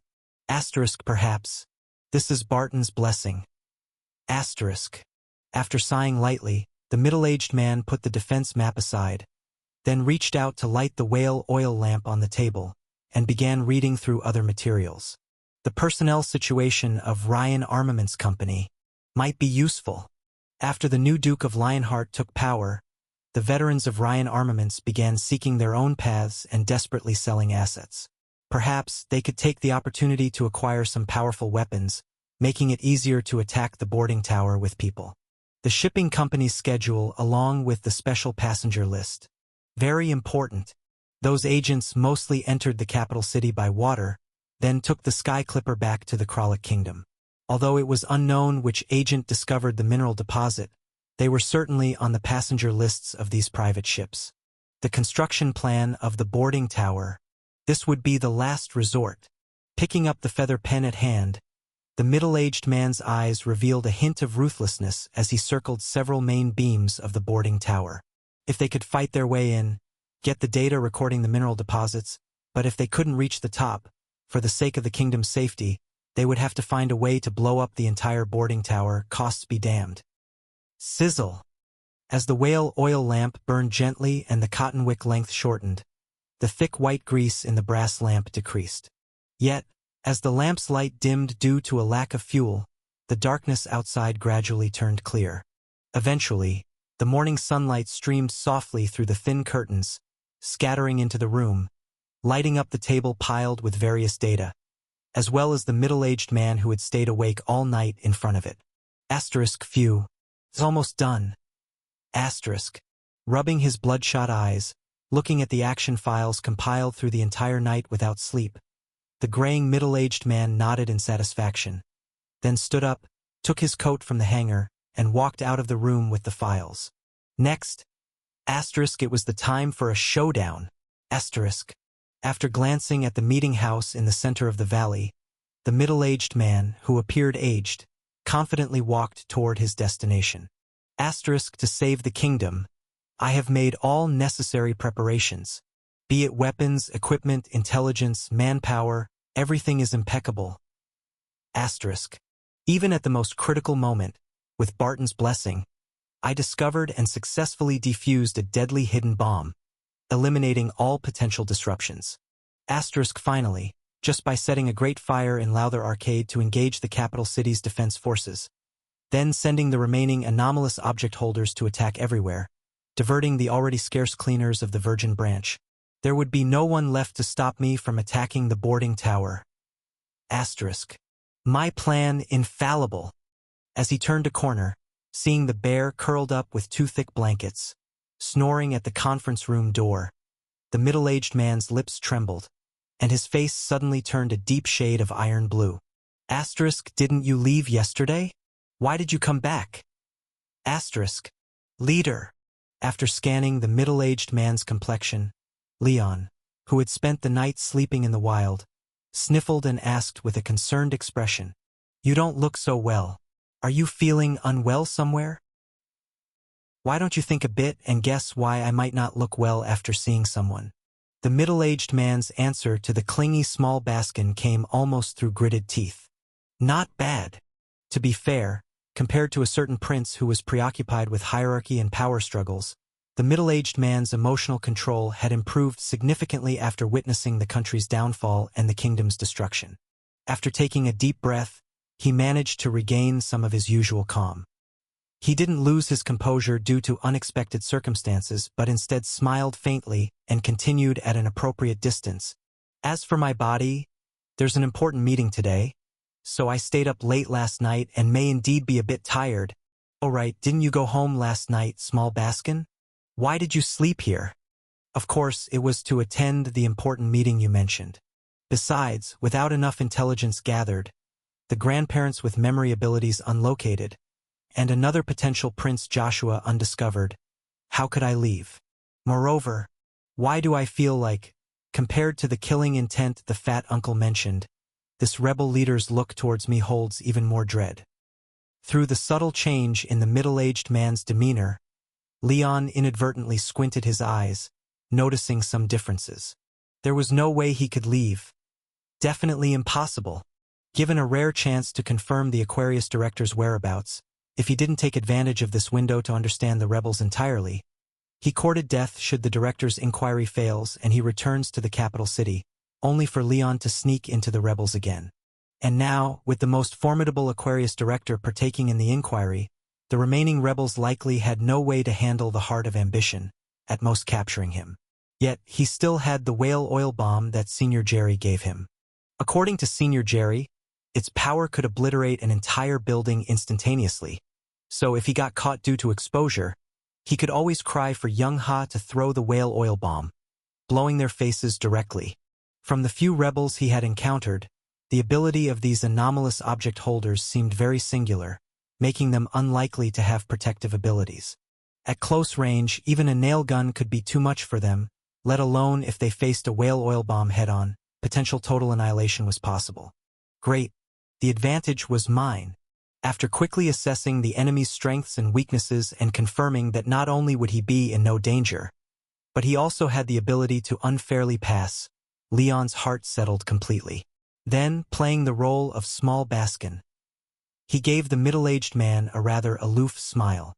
"Didn't Uncle Owen ask me to come find you yesterday?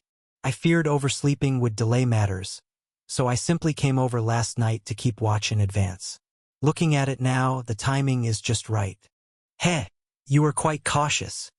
After exchanging a few perfunctorily polite sentences, the middle-aged man opened the door and entered the meeting room first, heading to the head of the long table to sit down. Speaking of which, why does small Baskin feel a bit off? Watching him consciously sit at the very end of the long table, directly opposite himself, a hint of doubt flashed through the middle-aged man's eyes. Although he didn't know how Owen spoke to him, small Baskin must have already known he had shown hostility towards him yesterday. However, not only did he not leave overnight, but he also came knocking on the door, even pretending nothing happened last night. These actions practically belonged to another person, not something the paranoid and cold small Baskin could do. But if he was not the real small Baskin, then what about those lethal questions last night? "Leader." Although he noticed the suspicion in the middle-aged man's eyes, thinking he feared him more than wished to kill him, judging that he wouldn't strike first, Leon's actions became considerably more unrestrained. After surveying the rebels' headquarters, small Baskin, sitting with his back to the door, asked with some anticipation, "Weren't you going to have a meeting? Why haven't the others arrived yet?" "Soon."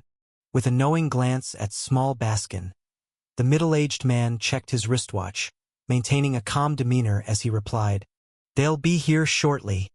Bam! Before the middle-aged man had finished speaking, a rather rough noise of a door being opened echoed, accompanied by a peculiar exclamation. What a fragrance! It's the smell of yesterday's tiger. Oh? What fragrance? Tiger? No way. Do the rebels' diets really have such variety? Eating even tigers? Leon turned around in surprise to find that the previously solid wood door had, somehow, become a strange iron gate, or prison cell door, and a man covered in extensive burns was striding through the cell door, his two vicious orange-yellow eyes brimming with interest as he studied him. His name is Teague. After a succinct introduction, the middle-aged man, with a blank expression, said to the burned man, "This is Small Baskin, a soon-to-be member with an anomalous object. Leader." Upon hearing this, Leon timely interrupted, "If by anomalous object you mean the special power, then I think I already have it now." Upon hearing Small Baskin's words, the middle-aged man's complexion changed slightly, and the dread in his eyes became several degrees more intense. To awaken anomalously without even possessing the seed of abnormality. Could a level 1 talent really be that terrifying? Aha! I understand. After several seconds of silence, the middle-aged man, having regained emotional stability, took a deep breath and, having no clue how to handle this hot potato, vaguely nodded, fudging his way through. He then instructed the burn-scarred man, who was fixated on Small Baskin. "Teague, take a seat first. I'll introduce Small Baskin's situation once everyone arrives." "All right." Usually indifferent to the weakling leader this time, due to something occupying his attention, the burned man didn't object, directly sitting next to Leon, with those more beastly than human eyes fixated on him. "Do you want to be the leader?" "Ha!" Lightly dilated nostrils, savoring the Chang'e of Funfeng, rushing from his nose straight to his lungs. The burned man grinned, revealing a set of dazzling white teeth, and beamed at Leon. "You're much more reliable than him, and if you want to be the leader, I'll support you." This fool. Watching the burned man who had just come in and started babbling nonsense before even warming his seat, the middle-aged man felt a throbbing pain in his temples. He had stayed up all night to regain his confidence, only to have half of it ruined by a hot potato sleeping at the door. Now, the burned man was openly supporting that hot potato to become the new leader in front of him, the current leader. The confidence he had left was once again cut in half. Damn it. Everything was supposed to be moving toward the goal he had planned. So why was it all going awry all of a sudden? Hehe, Teague. Old man, you're joking. While the middle-aged man was rubbing his temples in frustration, Leon, who was being harassed by the burned man, could hardly keep his composure, his expression growing stiff. Seriously, you're the rebels who have made the capital city restless. Can you at least be a bit more reliable in your actions? Why would you slap the imperial robe on someone and force me to take the position as soon as we meet? If I really became the leader while undercover, what would the director think of me when I return? How would Isha view me?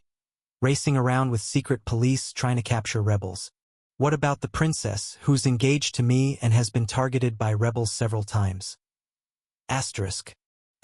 Could we not do this? This job truly doesn't suit me. Hehe, I don't joke. After taking another deep breath and greedily sniffing the scent coming from Little Baskin, the burned man, grinning like a perverse creep, said, "Amazing! The smell is truly amazing. Just sitting next to you, I feel like my head is in the tiger's mouth. Little Baskin, be honest. Do you have the capability to kill me instantly?" My name is Little Baskin." "That's not important." Patting Leon on the shoulder, the burned man said eagerly, "My nose tells me you're a true powerhouse, strong both in methods and in heart. And don't be fooled by your smiling face at me. Deep down, you look down on me and Nathan too.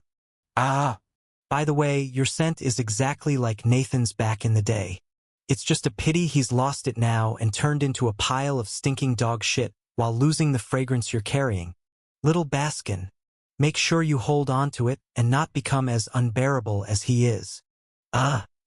I do look down on what you rebels do, and I certainly look down on that leader of yours who leads you in chaos. But is that something you could smell? Reflecting on the burned man's words, Leon realized there might be some deeper meaning veiled as insane rants, and he became instantly wary.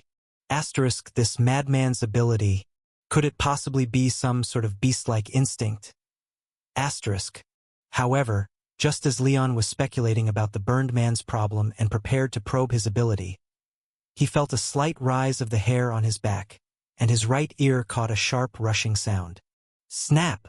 With a pop as the air displaced, the burned man, who had been laughing toward Leon, leaned back slightly to dodge something rushing toward his mouth.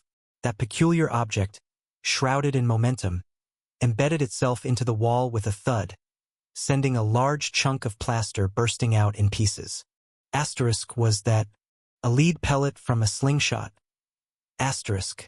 Seeing what was embedded in the wall, Leon felt a slight itch on his shoulder, remembering another lead pellet that had been shot from 3 kilometers away and still managed to shatter his shoulder blade. Teague!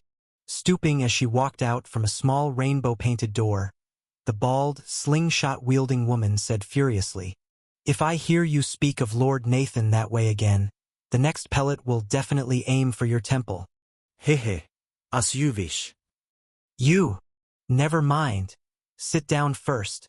Raising his hand downward to make a calming gesture, just as he was about to introduce someone, he saw the door behind Little Baskin twist and shift continuously as 5 people, 3 men and 2 women, successively came in through the door.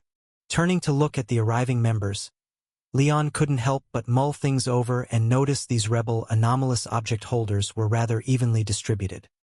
In the Secret Investigation Bureau, there was the tall scarred-faced director, a short man who snatched bodies at Ryan Manor, a pot-bellied middle-aged man resembling a wealthy merchant, and a lean young man covering all height, body types, and ages.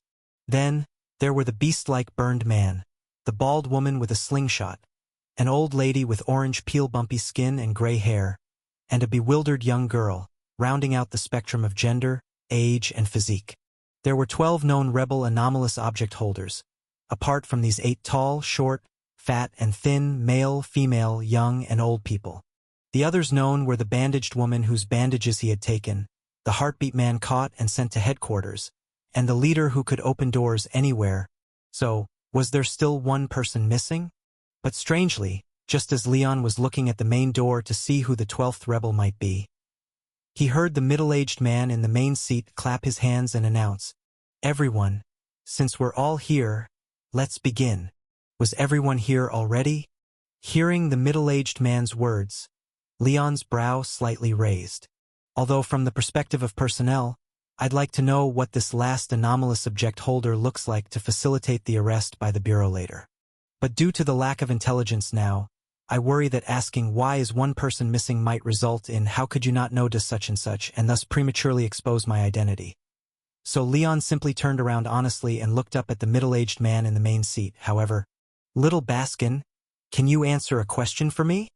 Watching Leon, who had been staring at the door until he said everyone was here, and only then turned around, the middle-aged man narrowed his eyes slightly and asked calmly, "You seem to think someone else was coming in?" Asterisk, hell. I just turned back a bit late and I'm already suspected? Could it be that you're paranoid? Asterisk. No. After secretly cursing the overly cautious rebel leader twice, Leon shook his head and said with a normal expression, "I was just curious about your ability, leader. It's just so magical how you can fold space to let us travel from such a far distance just by opening and closing a door." I see. After hearing Little Baskin's explanation, the middle-aged man nodded ambiguously and continued staring at Leon as he asked, "I thought you wanted to see her. By the way, it's been so long since she's come to attend a meeting that I can hardly remember her name. Could you remind me of it?" Asterisk, is this him starting to suspect me? Asterisk. Hearing what essentially was an "I suspect you're an imposter" question, Leon's heart skipped a beat. "Leader, are you joking with me?" Sensing the changing gazes of the rebels in the room, Leon slightly frowned. desperately trying to devise a strategy while attempting to delay with evasive small talk. Yesterday, Uncle Owen told me it seemed you held some hostility towards me, and I thought he just had too much to drink. But now it seems you really— Stop, we can discuss that later. Interrupting little Baskin's ramble, the middle-aged man said slowly and clearly, I just want to know, what is her name? How the hell would I know that person's name? Feeling the less than friendly gazes directed at him, Leon sighed and was just about to give a I don't know answer to enjoy the rebel's binding package when a thought suddenly struck his mind, recalling what the middle-aged man said earlier. I thought you wanted to see her. Asterisk, so this last anomalous object holder is someone or rather little Baskin knows. Asterisk. Given little Baskin's solitary nature, likely having a social circle not even filling one hand, the person's identity could probably be deduced from Uncle Fatty's family. Last night, Uncle Fatty knew staying might be dangerous, yet he claimed they couldn't leave, that even if he and Aunt Fanny could go.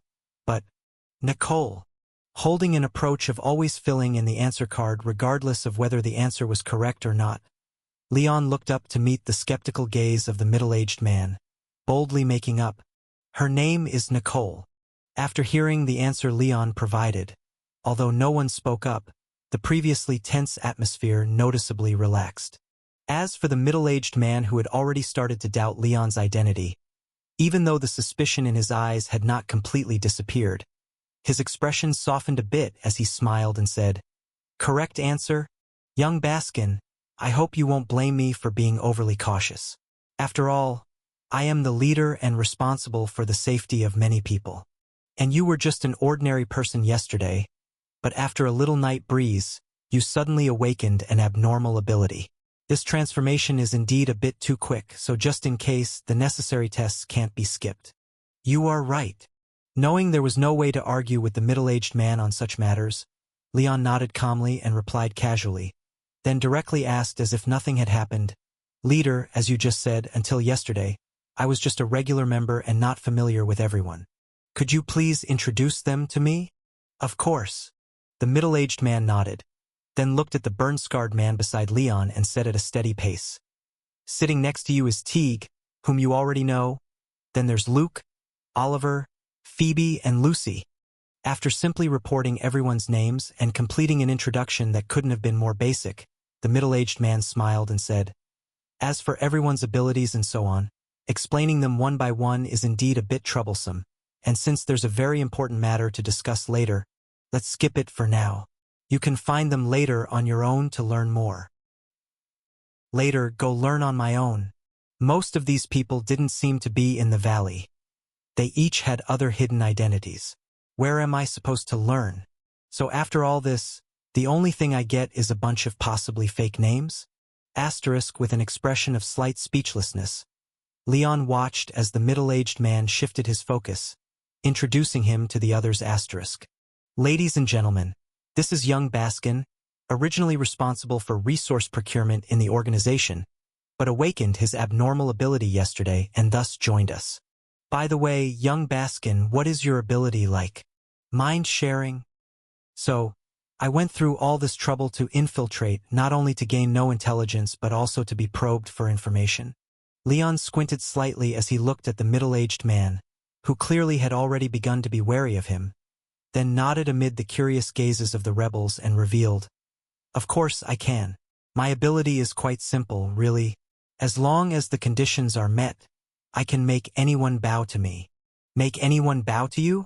What kind of crazy ability is that? Upon hearing Leon's words, everyone, including the inquisitive middle-aged man, was momentarily stunned. After not hearing further explanation, the middle-aged man couldn't help but ask, And then, that's it. Leon shook his head slightly, saying with an honest expression, That's all. Or at least that's all I've discovered so far. Seeing the honest expression of young Baskin, and confirming he wasn't joking around, all the rebels inside the room exchanged glances, not knowing what to say for a moment. Your ability is quite unique. The middle-aged man gave young Baskin a skeptical look, pondered briefly, then continued to ask, So, How long can your ability last? How far can it take effect? How long between each use? Oh, right, these two. Upon hearing the middle-aged man's questions, the disappointed rebels inside the room suddenly regained interest. Forcing others to bow sounded useless, but if it could compel someone to bow from several kilometers away all day, or continuously, it might not be entirely without merit. As long as the conditions were right and used properly, such a seemingly useless anomalous object might have miraculous effects at critical moments. In terms of duration, under the expectant eyes of the rebels, Leon thought for a moment and then answered, "It's about one bow. Once bowed, it ends." The range must be face-to-face, about the size of a slightly larger room. Further than that, it doesn't work.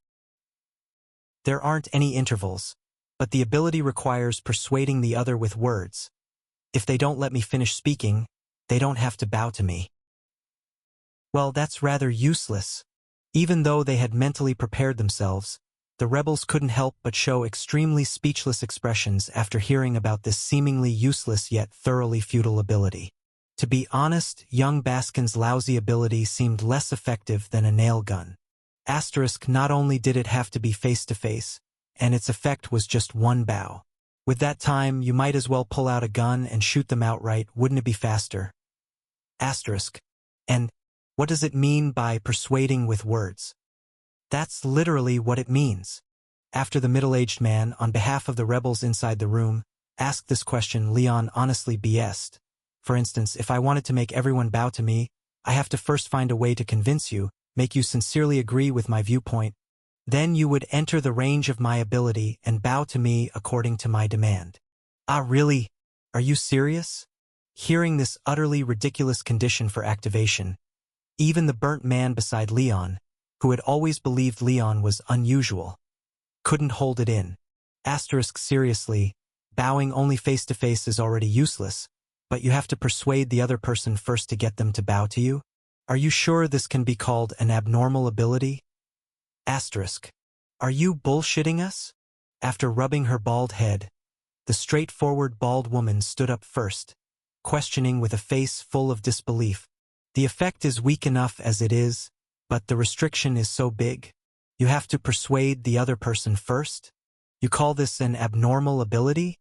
I could point a nail gun at someone's head and force them to bow faster than you can. Maybe the effect isn't very useful, but I can guarantee that this ability's manifestation is certainly not something achieved by normal means. It's definitely a kind of abnormal ability. If you don't believe me, blinking with some difficulty, Leon suggested, how about we try it out a bit? Give it a try and hold on. Stopping the bald woman who wanted to experience it firsthand, a middle-aged man squinted, scrutinizing Leon, and then slowly asked, Little Baskin, don't blame me for overthinking, but everything about your bowing ability comes from your words. We don't know what it's really like. Want me to hypothesize that the true nature of your ability might not be bowing, but rather controlling after cooperation, spying on inner secrets, or even having people obey your every command in the future. Hearing the middle-aged man's words, the rebels in the room stiffened, their expressions suddenly becoming dangerous as they looked at Leon. Asterisk, right? How could there be such a boring ability to make someone bow? He probably said this to lower our guard and induce curiosity, causing us to actively cooperate within the range of his ability. Asterisk. If things are really as Nathan guessed, then everyone might end up as this kid's puppets. Leader, you've misunderstood. Sensing the unfriendly gazes from the rebels, Leon sensibly raised both hands in a gesture of surrender, trying hard to explain. The situation is not what you think.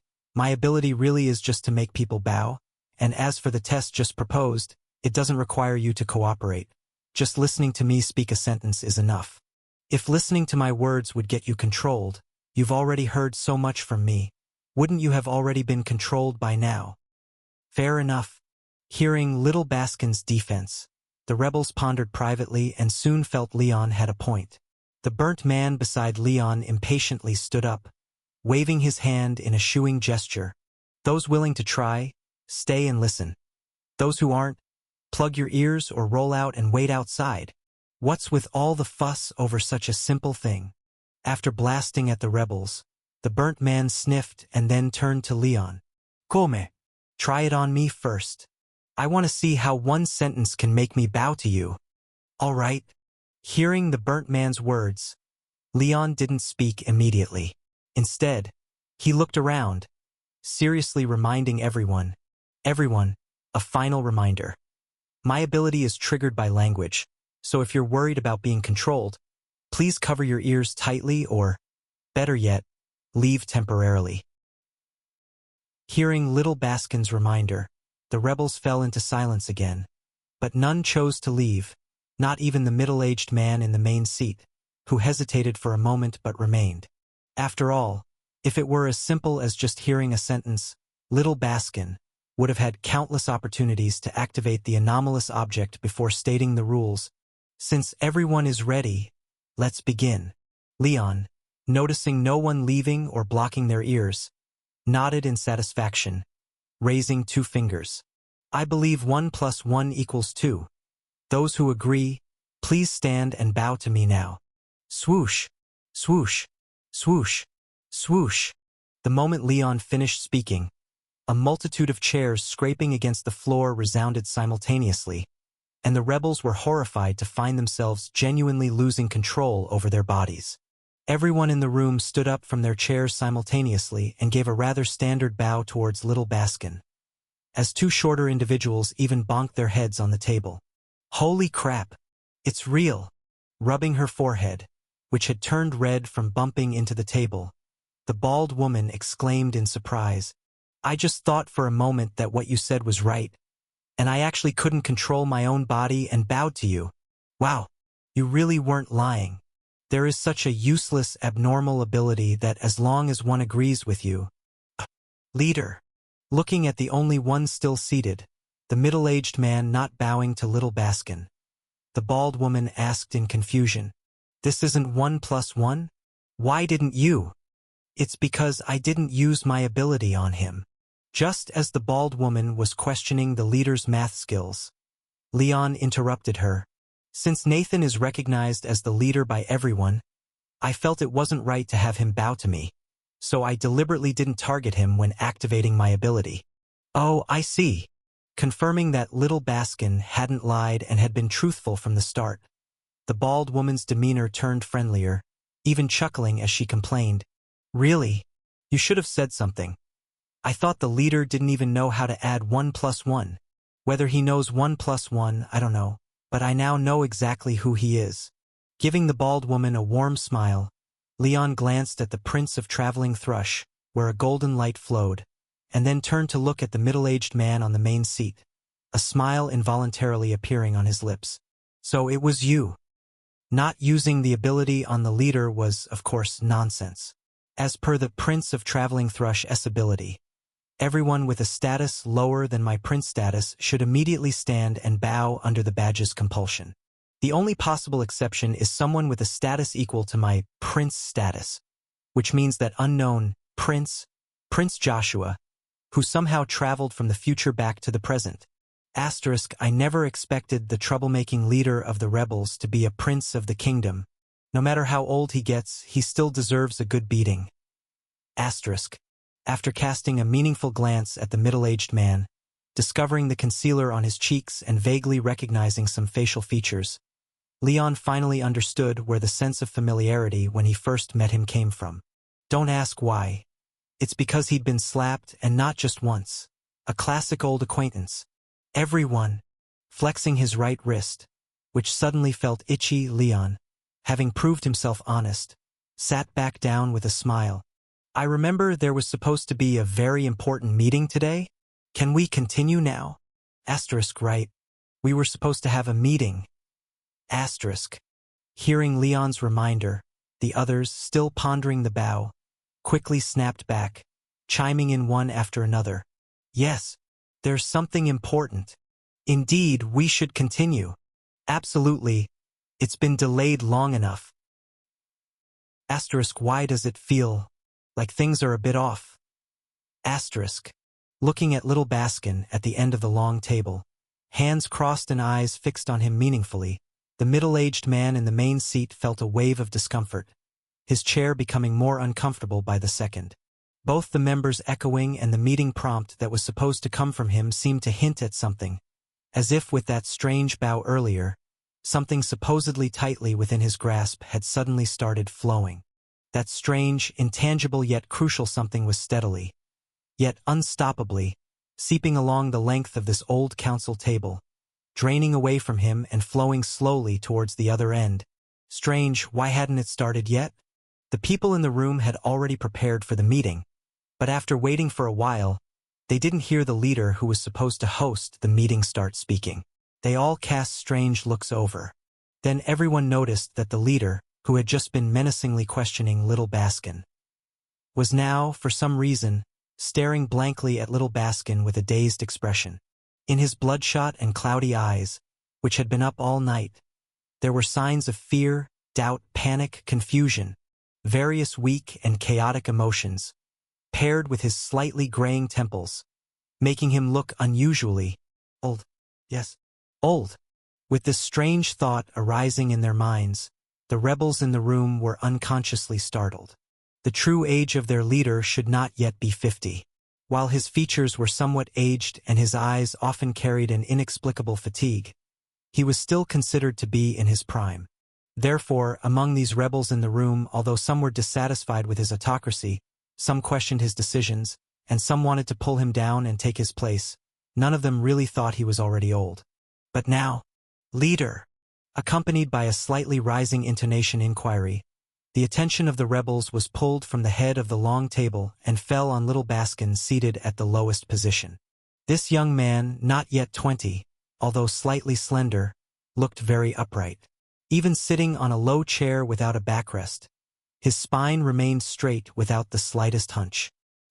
He likely hadn't slept well last night either, with his black hair slightly disheveled, bits of frost clinging to his collar, and his eyes harboring considerable bloodshot. Yet those dark, shiny eyes remained lively and keen, as if pouring out boundless energy.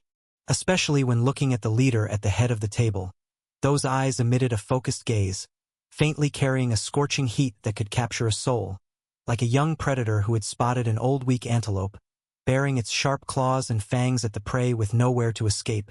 Asterisk, was this the tiger that Teague referred to? It indeed seemed so. Asterisk. Witnessing this stark contrast, aside from Phoebe, who was sitting in a chair with a candy in her mouth, all the others in the room had almost the same thoughts surge through their minds. The leader seemed to be really old. Unaware that his intent to capture on middle-aged Joshua had already been misinterpreted by the rebels as ambitious intent, Leon, anxious to gather intelligence after waiting so long without the meeting starting, frowned slightly and couldn't help but voice a reminder. Sir Nathan, just now you first doubted my true identity and then questioned my actual ability, wasting a lot of unnecessary time. Now it's time to proceed with the meeting.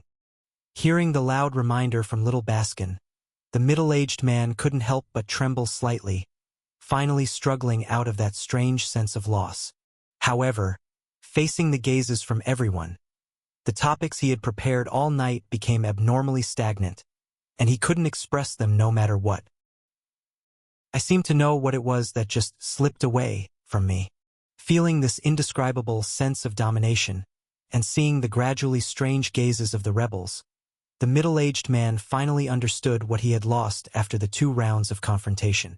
It was the power of speech to actively control the situation, the trust granted as a leader, and even the blind faith gradually cultivated through past correct judgments. And these things were the most basic form of power. Asterisk, although I haven't read much, politics is essentially about making more people believe in you, recognize your judgment, and be willing to listen to you, thereby gathering enough power to change the status quo. Asterisk.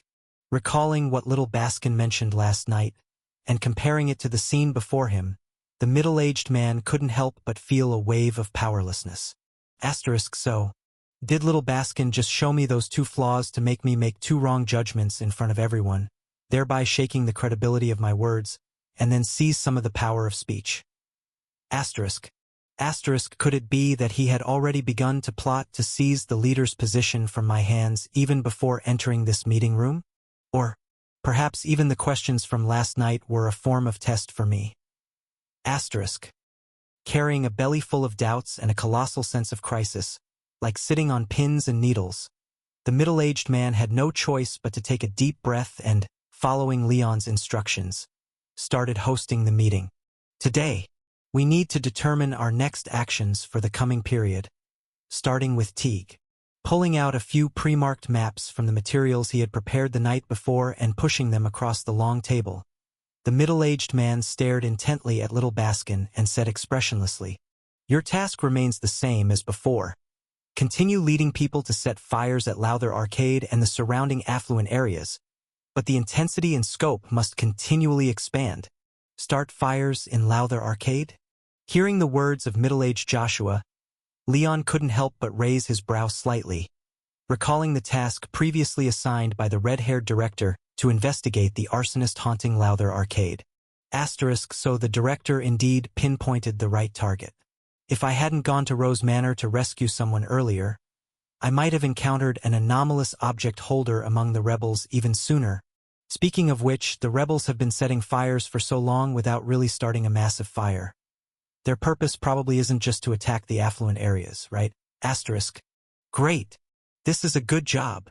While Leon was frowning and thinking, the burn-scarred man took the map, glanced at it, and exposed a grin full of cold intent.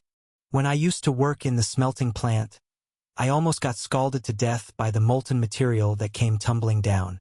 Those bastard factory owners insisted they had no money to compensate, but privately, they had money to live in such good houses. I've been dying to set a big one on fire for a long time.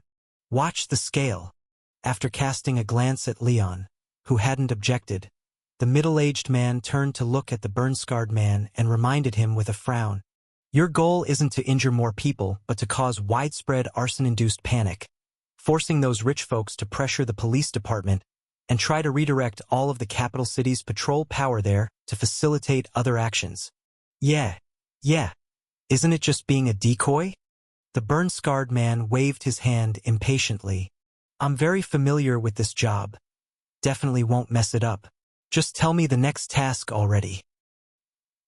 Having no way to deal with this reckless guy, the middle-aged man once again took a deep breath and started sequentially assigning tasks to the rebels. Oliver will continue handling the transactions, but this time, apart from buying weapons from Ryan Family's munitions company, you should focus on using arms transactions to scout out several armory locations. Taking advantage of the chaos during the military's power transition, we need to seize the opportunity to raid armories and try to acquire some high-powered weapons and bombs. Next is Lucy and Luke. Your tasks have changed. Lucy, you are to infiltrate the Gear Shipping Company as a priority and investigate the situation of those private ships that do not accommodate regular passengers. Meanwhile, Luke is to infiltrate the boarding tower, check the Skyclipper schedules bound for Kralik Kingdom, and also plant bombs on crucial support structures in the boarding tower with those members recently retired from the military. What? Upon hearing the task assignments given by the middle-aged man, not only did Leon, seated at the end, have his pupil's contract, but the entire room of rebels erupted in astonishment. The portly Oliver was the first to stand up, asking in a daze, "Sir Nathan, you want us to attack the boarding tower?" Precisely speaking, it's an attack on a Skyclipper headed for Kralik Kingdom. After correcting Oliver's words, the middle-aged man said with a steady gaze, "Blowing up the boarding tower is only the last resort. What I truly hope for is to kill the Kralik Kingdom sniffers and retrieve the data on the kingdom's county minerals they possess." Asterisk. Kralik Kingdom sniffers? County mineral data of the kingdom. Asterisk. What's the point of retrieving those? The short Luke couldn't help but stand up, voicing his doubts. "We can't even use that information, and that is Kralik Kingdom, the city of machinery, the most powerful country in the Western world. The kingdom hasn't even finished paying back the debt to them from 6 years ago. Never mind whether this attack will succeed. If we really end up blowing up the boarding tower, killing those sniffers under pressure from Kralik Kingdom, the entire kingdom would desperately hunt us down. Even if we succeeded in assassinating the king, the consequences might not be this severe. I know, But this task still has to be done. Facing the doubts from the rebels, the middle-aged man said, "The reason I still can't explain to you, but just like the countless correct judgments I've made in key moments in the past, if we don't carry out this task, the outcome that awaits us and this country will only be worse." But, no buts. The middle-aged man tapped the table, announcing calmly, "Regarding my true ability, all of you should have some suspicions.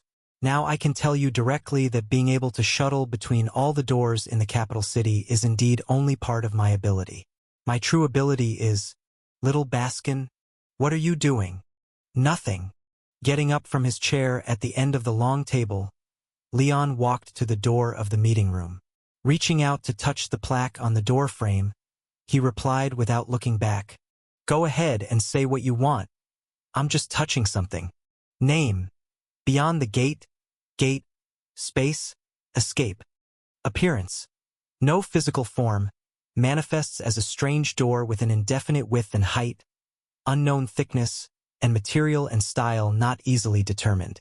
The only feature that can be confirmed about this anomalous object is the softwood plaque with strange nail-carved words, 'I really want to escape,' that always appears on the door frame it parasitizes. Ability. Parasitic door frame, space traversal, crisis diversion. Cost. Before the placed door disappears, a part of your power will be permanently occupied, or you will lose everything, becoming a wanderer seeking the other world's arrival. File. The anomalous object of the rebel leader Nathan, eerily crafted by the Aquarius director of the Purification Bureau to fulfill desires. It is one of many utility-type anomalous objects tentatively numbered 0001. As part of the Aquarius director's proudest creation, to ensure its safety, it was forcibly fused with another anomalous object called Escape Plaque, granting the holder an exceptionally strong escape ability, due to the powerful effect of Beyond the Gate, which can transfer regardless of distance, even after several years of strict Royal Kingdom pursuits. The rebels, numbering over 1,000, had never been truly exposed, until they caught the attention of Virgin Branch cleaner Leon Lane during an attack. Evaluation. Possesses a potent ability to freely traverse all doors in the capital city and can unconditionally activate in a crisis to instantly take the holder away, making it nearly uncatchable. Additionally, when initiated by the first user, Joshua Rabin, this anomalous object will reveal its true form, becoming the gate of the other world, capable of temporarily connecting to the future. Contamination value, 0.1. Damn, it's watertight. Looking at the item description laden with terms like escape, crisis transfer, and uncatchable, Leon clicked his tongue in his heart at the thought of this any door, temporarily dismissing the idea of snagging it.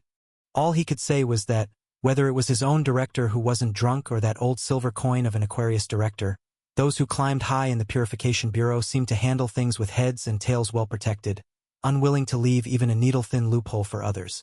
Thinking about it carefully, it was indeed reasonable. After all, if they were truly careless in handling matters without enough contingencies, let alone rising to a high rank in the Purification Bureau, they likely would have fallen within their first few months of joining with its 10% annual death rate. Among these people, the incautious were the exceptions. Well, even if he probably wouldn't end up with this extremely useful anomalous object, this trip had led to finding another hidden prince, meeting that grandfather and granddaughter pair with memory abilities, and obtaining plenty of intelligence. With 3 lurking targets nearly completed, it seemed the net could finally be drawn. Reluctantly withdrawing his hand from beyond the gate, Leon reached into his bosom to tap on the small mirror, signaling for Young Ha to hold onto the valley terrain map he had sketched yesterday, or rather the location map of the rebel base, and to rush back to the Bureau to gather reinforcements. Then, amidst the surprised gazes of everyone, he turned back to his position. "Nathan, your ability should be foresight of the future, right?" After voicing his deduction, Leon glanced at the middle-aged man with a grim face above the main seat, while secretly switching out the elite performer badge, revealing an expression of extreme disappointment. It's unfortunate. No matter what you saw in the future, I still think that your command over us has led to a series of serious mistakes. Asterisk. Asterisk, if yesterday he had called for reinforcements, it should have been the director himself to reel in the net. But the director had now likely headed to the main bureau to question the Aquarius, so Senior Emma should be holding the fort at the bureau. Asterisk. Asterisk, and because the rebels' base wasn't in the capital city, but in this remote valley far from the capital city, Senior Emma would need some time to arrive. Accounting for Young Ha's time to run back to report through the mirror world, it would likely take about 40 to 50 minutes. Asterisk. What Leon needed to do now was to find a way to hold everyone present, especially the middle-aged man leader and that grandparent pair with memory ability, for these 40 to 50 minutes for Senior Emma to apprehend them, thereby fully completing the set infiltration targets. Having confirmed his task was to buy time, Leon, not waiting for the middle-aged man to retort, shockingly declared, "I don't know what kind of future you saw or why you attacked the boarding tower, but I clearly know one thing. If we continue to act on your command, it will only lead us into another failure." "What do you know?" Hearing Little Baskin's very assertive assessment, the middle-aged man, who had been holding back for long, couldn't help but feel a surge of anger, stood up, glaring at Leon, and spoke. "You don't have the slightest idea of the kind of future I've seen. If you don't do as I say, then Kralik." Oof. Mid-sentence, the middle-aged man paused slightly, then stroked his temples before slumping back into his seat, angrily reprimanding, "You understand nothing at all." "I do understand."